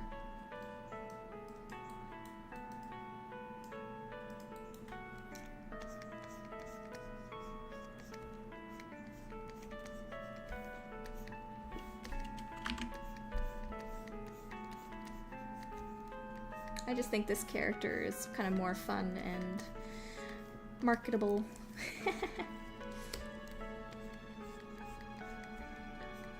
Plus, she's inspired by an OC that I had a long while back when I was in middle school. I played Epic Mickey when I was a kid, and I wanted to make my own, like, cat rubber hose OC. So I kind of came up with her, like, a while ago. So she's a bit special to me in that way.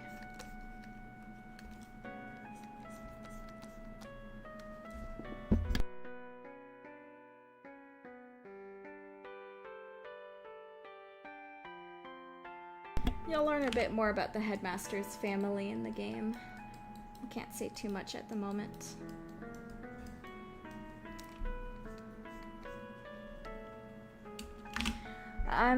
I have no plans to continue with the Dragon Queen audiobook right now.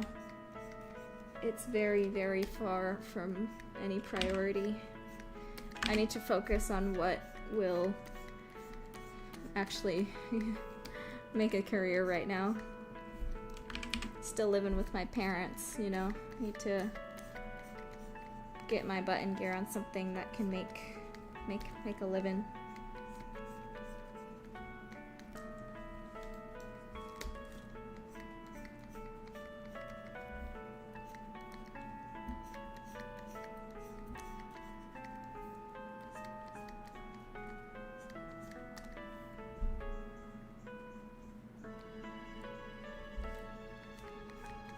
Coach Torterra. She's a Pokemon this whole time.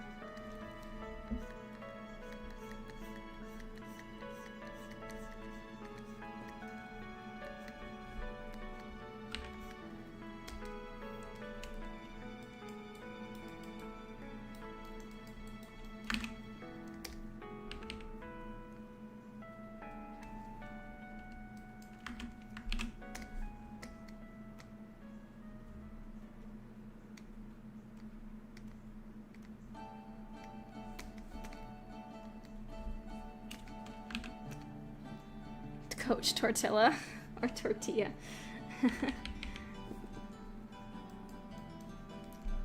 Coach Tortilla.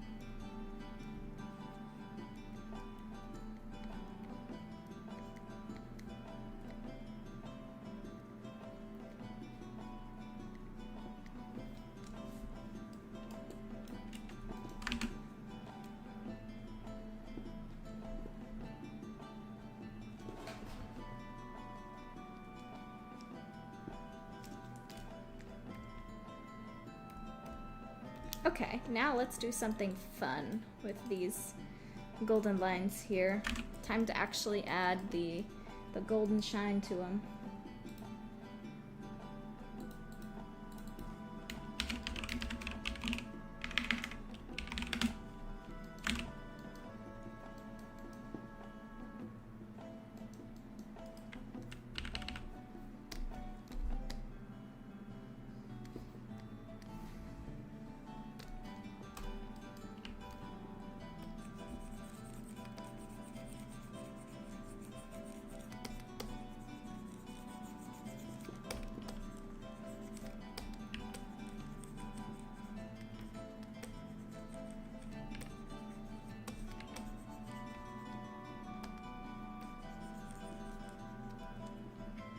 Oh yeah, Zane. Yeah, it's difficult.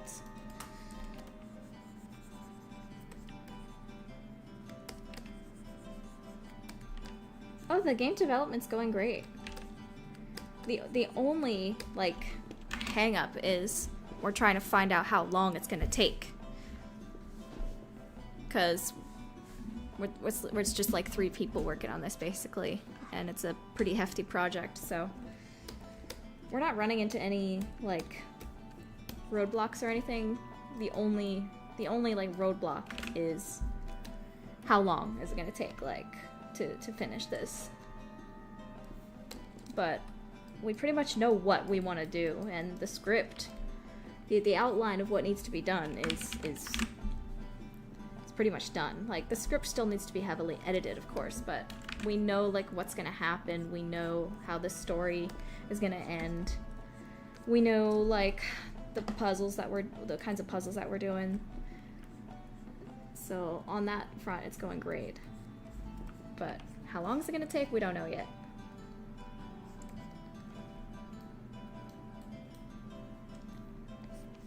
Taylor, not quite. Not quite.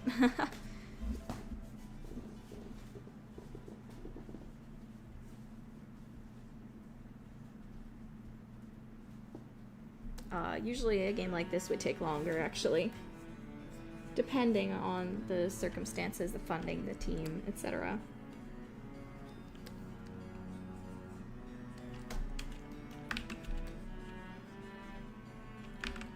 We're hoping we can do it in 2 years, but like I keep saying, that expect potential delays in that.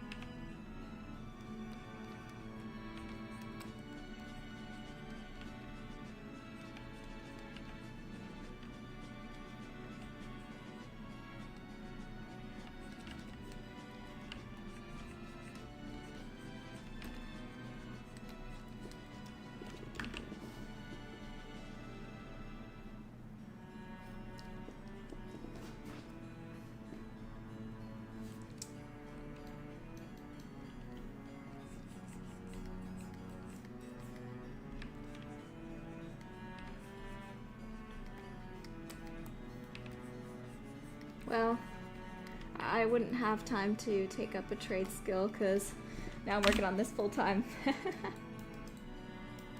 But if this game crashes and burns, then yeah, I'll probably have to do a different job. I worked as an English teacher for a year, and I worked in childcare for another year. I worked at retail for a year. I've done a couple actual jobs before, and I did not. None of them were anything I could imagine doing for more than a year.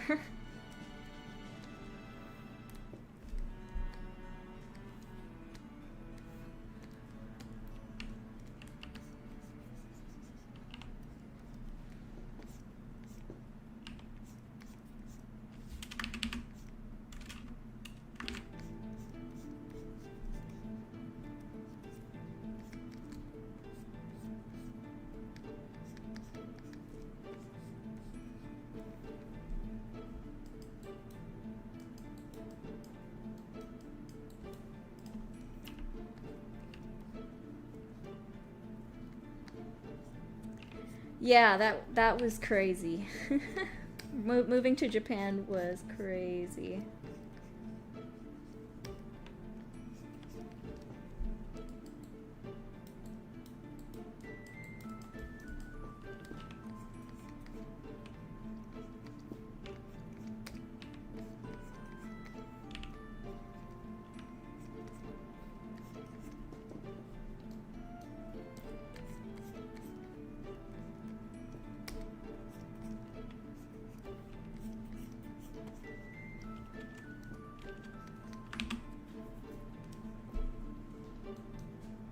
Oh, thank you, Enchanted Butterfly.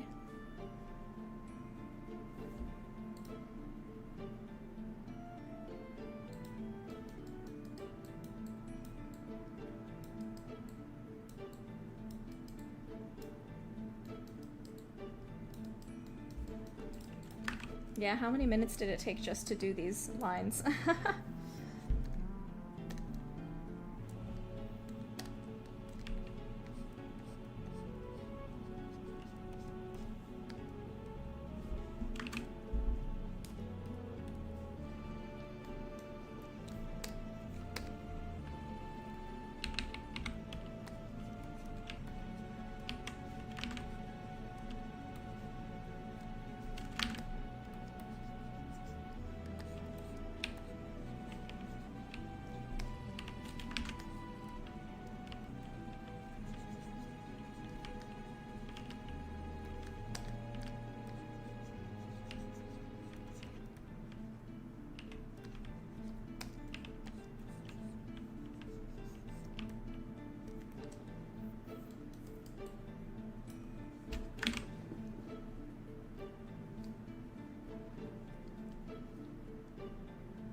How does he control the arm?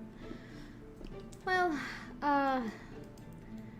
one thing that's fun about Cyclines is that their entire bloodstream is basically like wires, like conductive wires. Like see the wires on their horns conduct the resonatic power in their bodies and release it through the horns.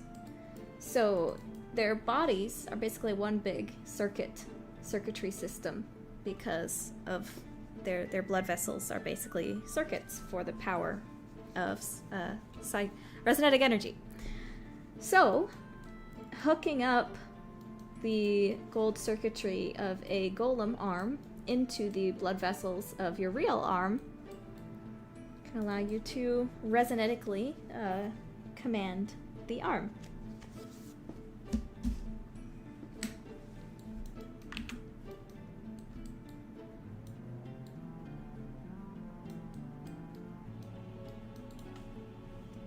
And yes, Indigo, this is a stone arm.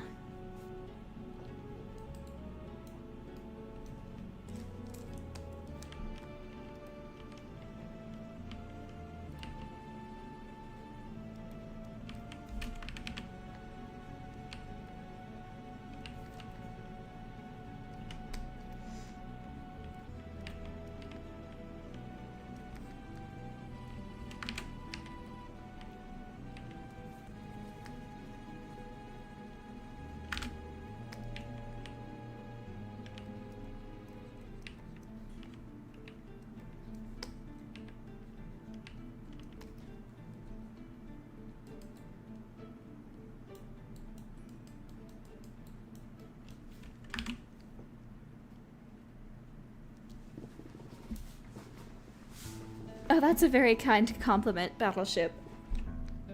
No, I was not valedictorian. But I did have a 3.6 GPA in college, I guess. My English teacher did like me, though. My English teacher was a very cool lady. All the English teachers I've had in high school and middle school.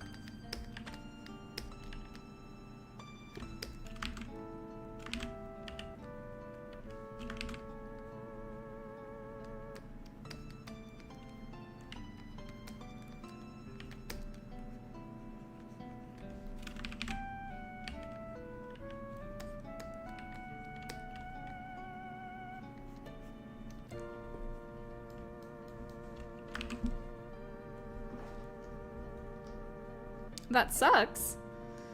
What sucks?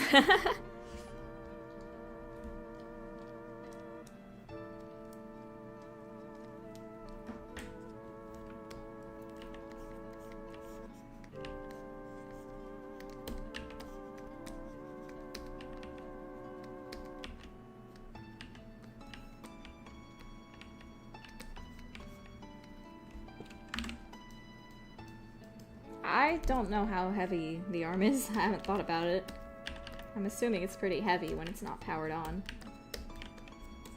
And it's made from stone.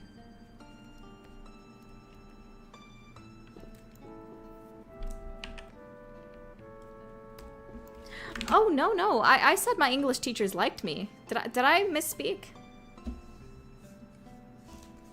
My English teachers all liked me.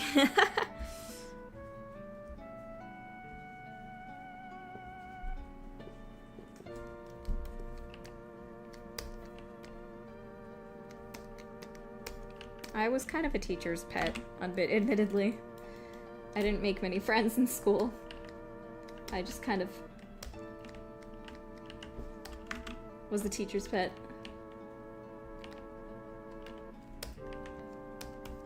But that probably comes from the fact that I was homeschooled for my life up until middle school. So I was used to talking and being with adults, really. My mom was my teacher when I was a kid, so she drilled into my head the importance of reading and writing. It's because of her that I like writing so much and reading. A lot of my homeschool life was reading a bunch of very good books and educational materials and stuff. So naturally, when I got into public school, I just felt more inclined to want to interact with my teachers, especially the ones that reminded me of my mom. Just psychology, I guess. It was inevitable I would be a teacher's pet.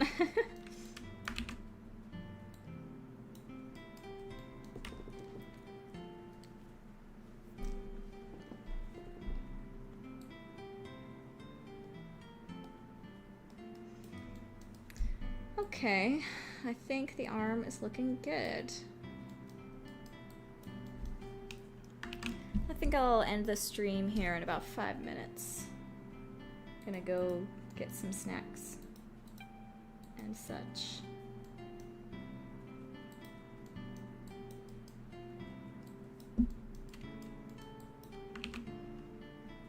But what about... Oh, I know. I'll go ahead and work on his eye patch a little bit. Oh, that's cool, Indigo. I didn't know that.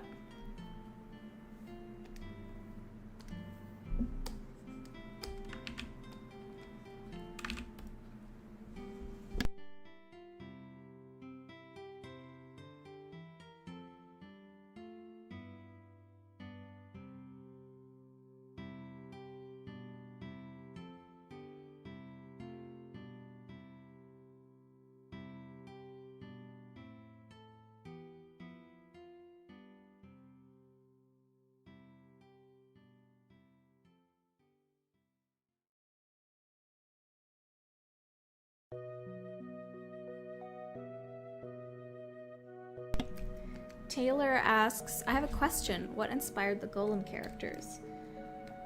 That's a good question. Wait, I have to think about that for a second. I know I did like a bunch of concept art for them. The thing is that I wanted them to not be, like not be conventional golems. I didn't want them to just be like the pile of rocks kind of character that you usually see golems as in fantasy. Not because there's anything wrong with that idea or design. I just felt like it didn't make sense for this setting. I wanted something that felt Art Deco.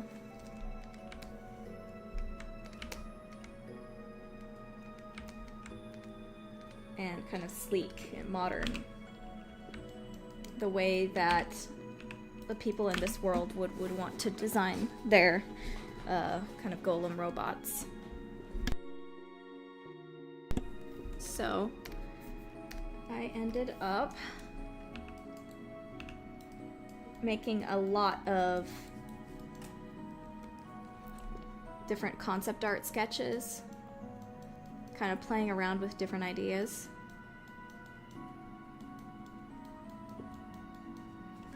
And ultimately what I wanted was Art Deco design motifs with, you know, butler and maid inspirations, so they seem very like refined or upper crust, the kind of robot creature that would look perfect in this gothic noir setting. The reason why they have animal heads is literally because the more I concepted the ideas, the more I realized that the humanish heads that I had done for them were looking just kind of uncanny, and I just wasn't a fan of any of the humanoid heads, how any of them were turning out. So I decided to go for these kind of sleek Art Deco-ish animal heads, because I thought that helped also kind of separate them from the kids and the other characters in the school. I didn't want them to feel like sentient robot beings. They're not sentient. They're not sapient. They don't have a soul, as it were. They really are just kind of like robots. So, I gave them the animal heads to kind of separate them and make it apparent that they're not like human. They're not the same kind of being as the other people in the school. So yeah, that was kind of the idea. I decided to come up with an in-universe reason for them looking like that too, which I'll talk about at some point, but I have to refine it a bit more.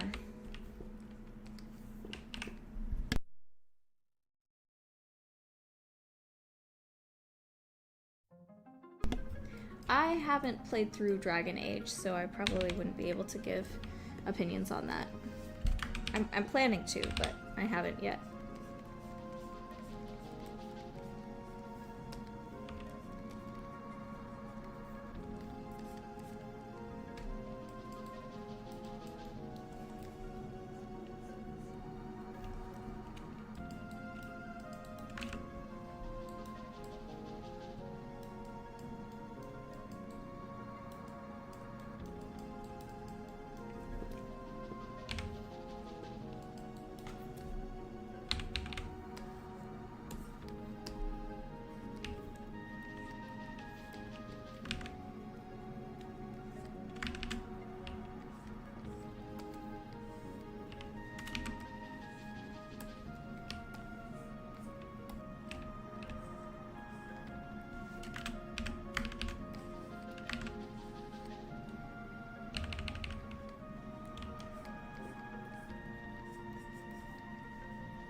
Alright.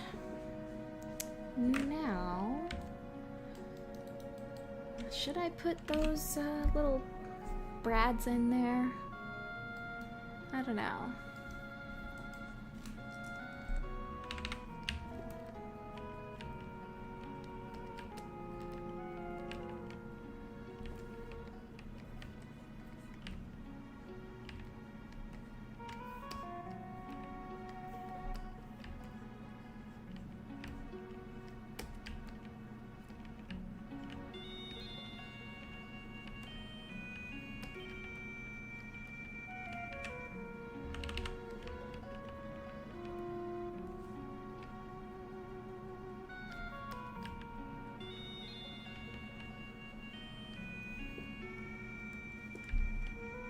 That's a good question. Zane asks, do you have a rough estimate on how long you want the game to be? I'm assuming it's probably going to be around 20 hours. That's my estimate based on the script, but that is not a promise. That's not a promise. It might be shorter, might be longer. It's just an estimate.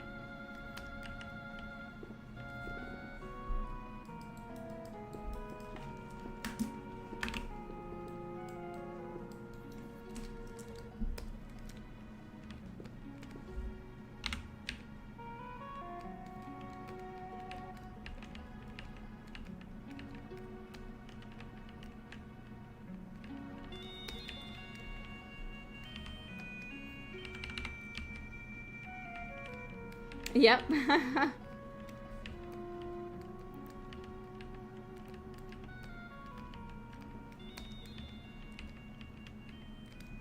$20 hours, like, if you want to complete everything and, like, the side quests and stuff. Which most people should do.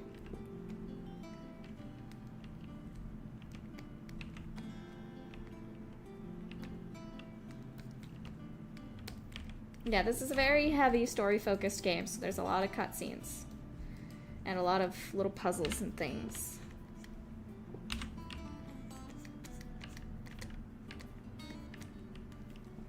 The script is big.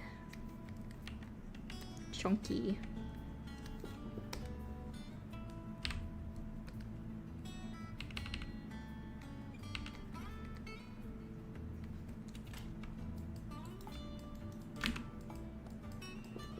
What inspired me to make the game hand-painted?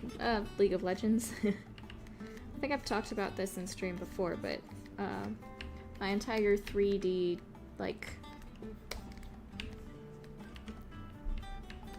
inspiration in general is just World of Warcraft and League of Legends. Alright, I think I am about to head off now. Thank you everybody for joining the stream.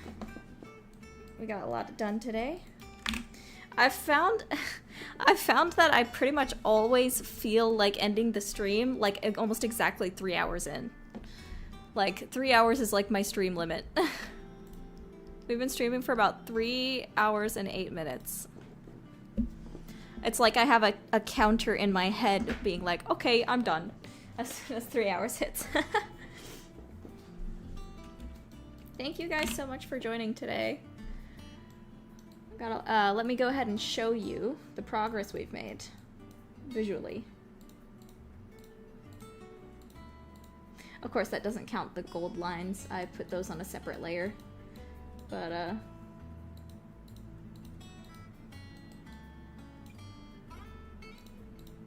and of course you also can't see the inside of the fingers on the arm, but anyway. I don't know if I'm gonna do another stream with this guy. I might finish him off stream. I'll let you guys know. I might do one more stream with him. But for now, I'm gonna head off. Maybe I'll stream tomorrow or later this week.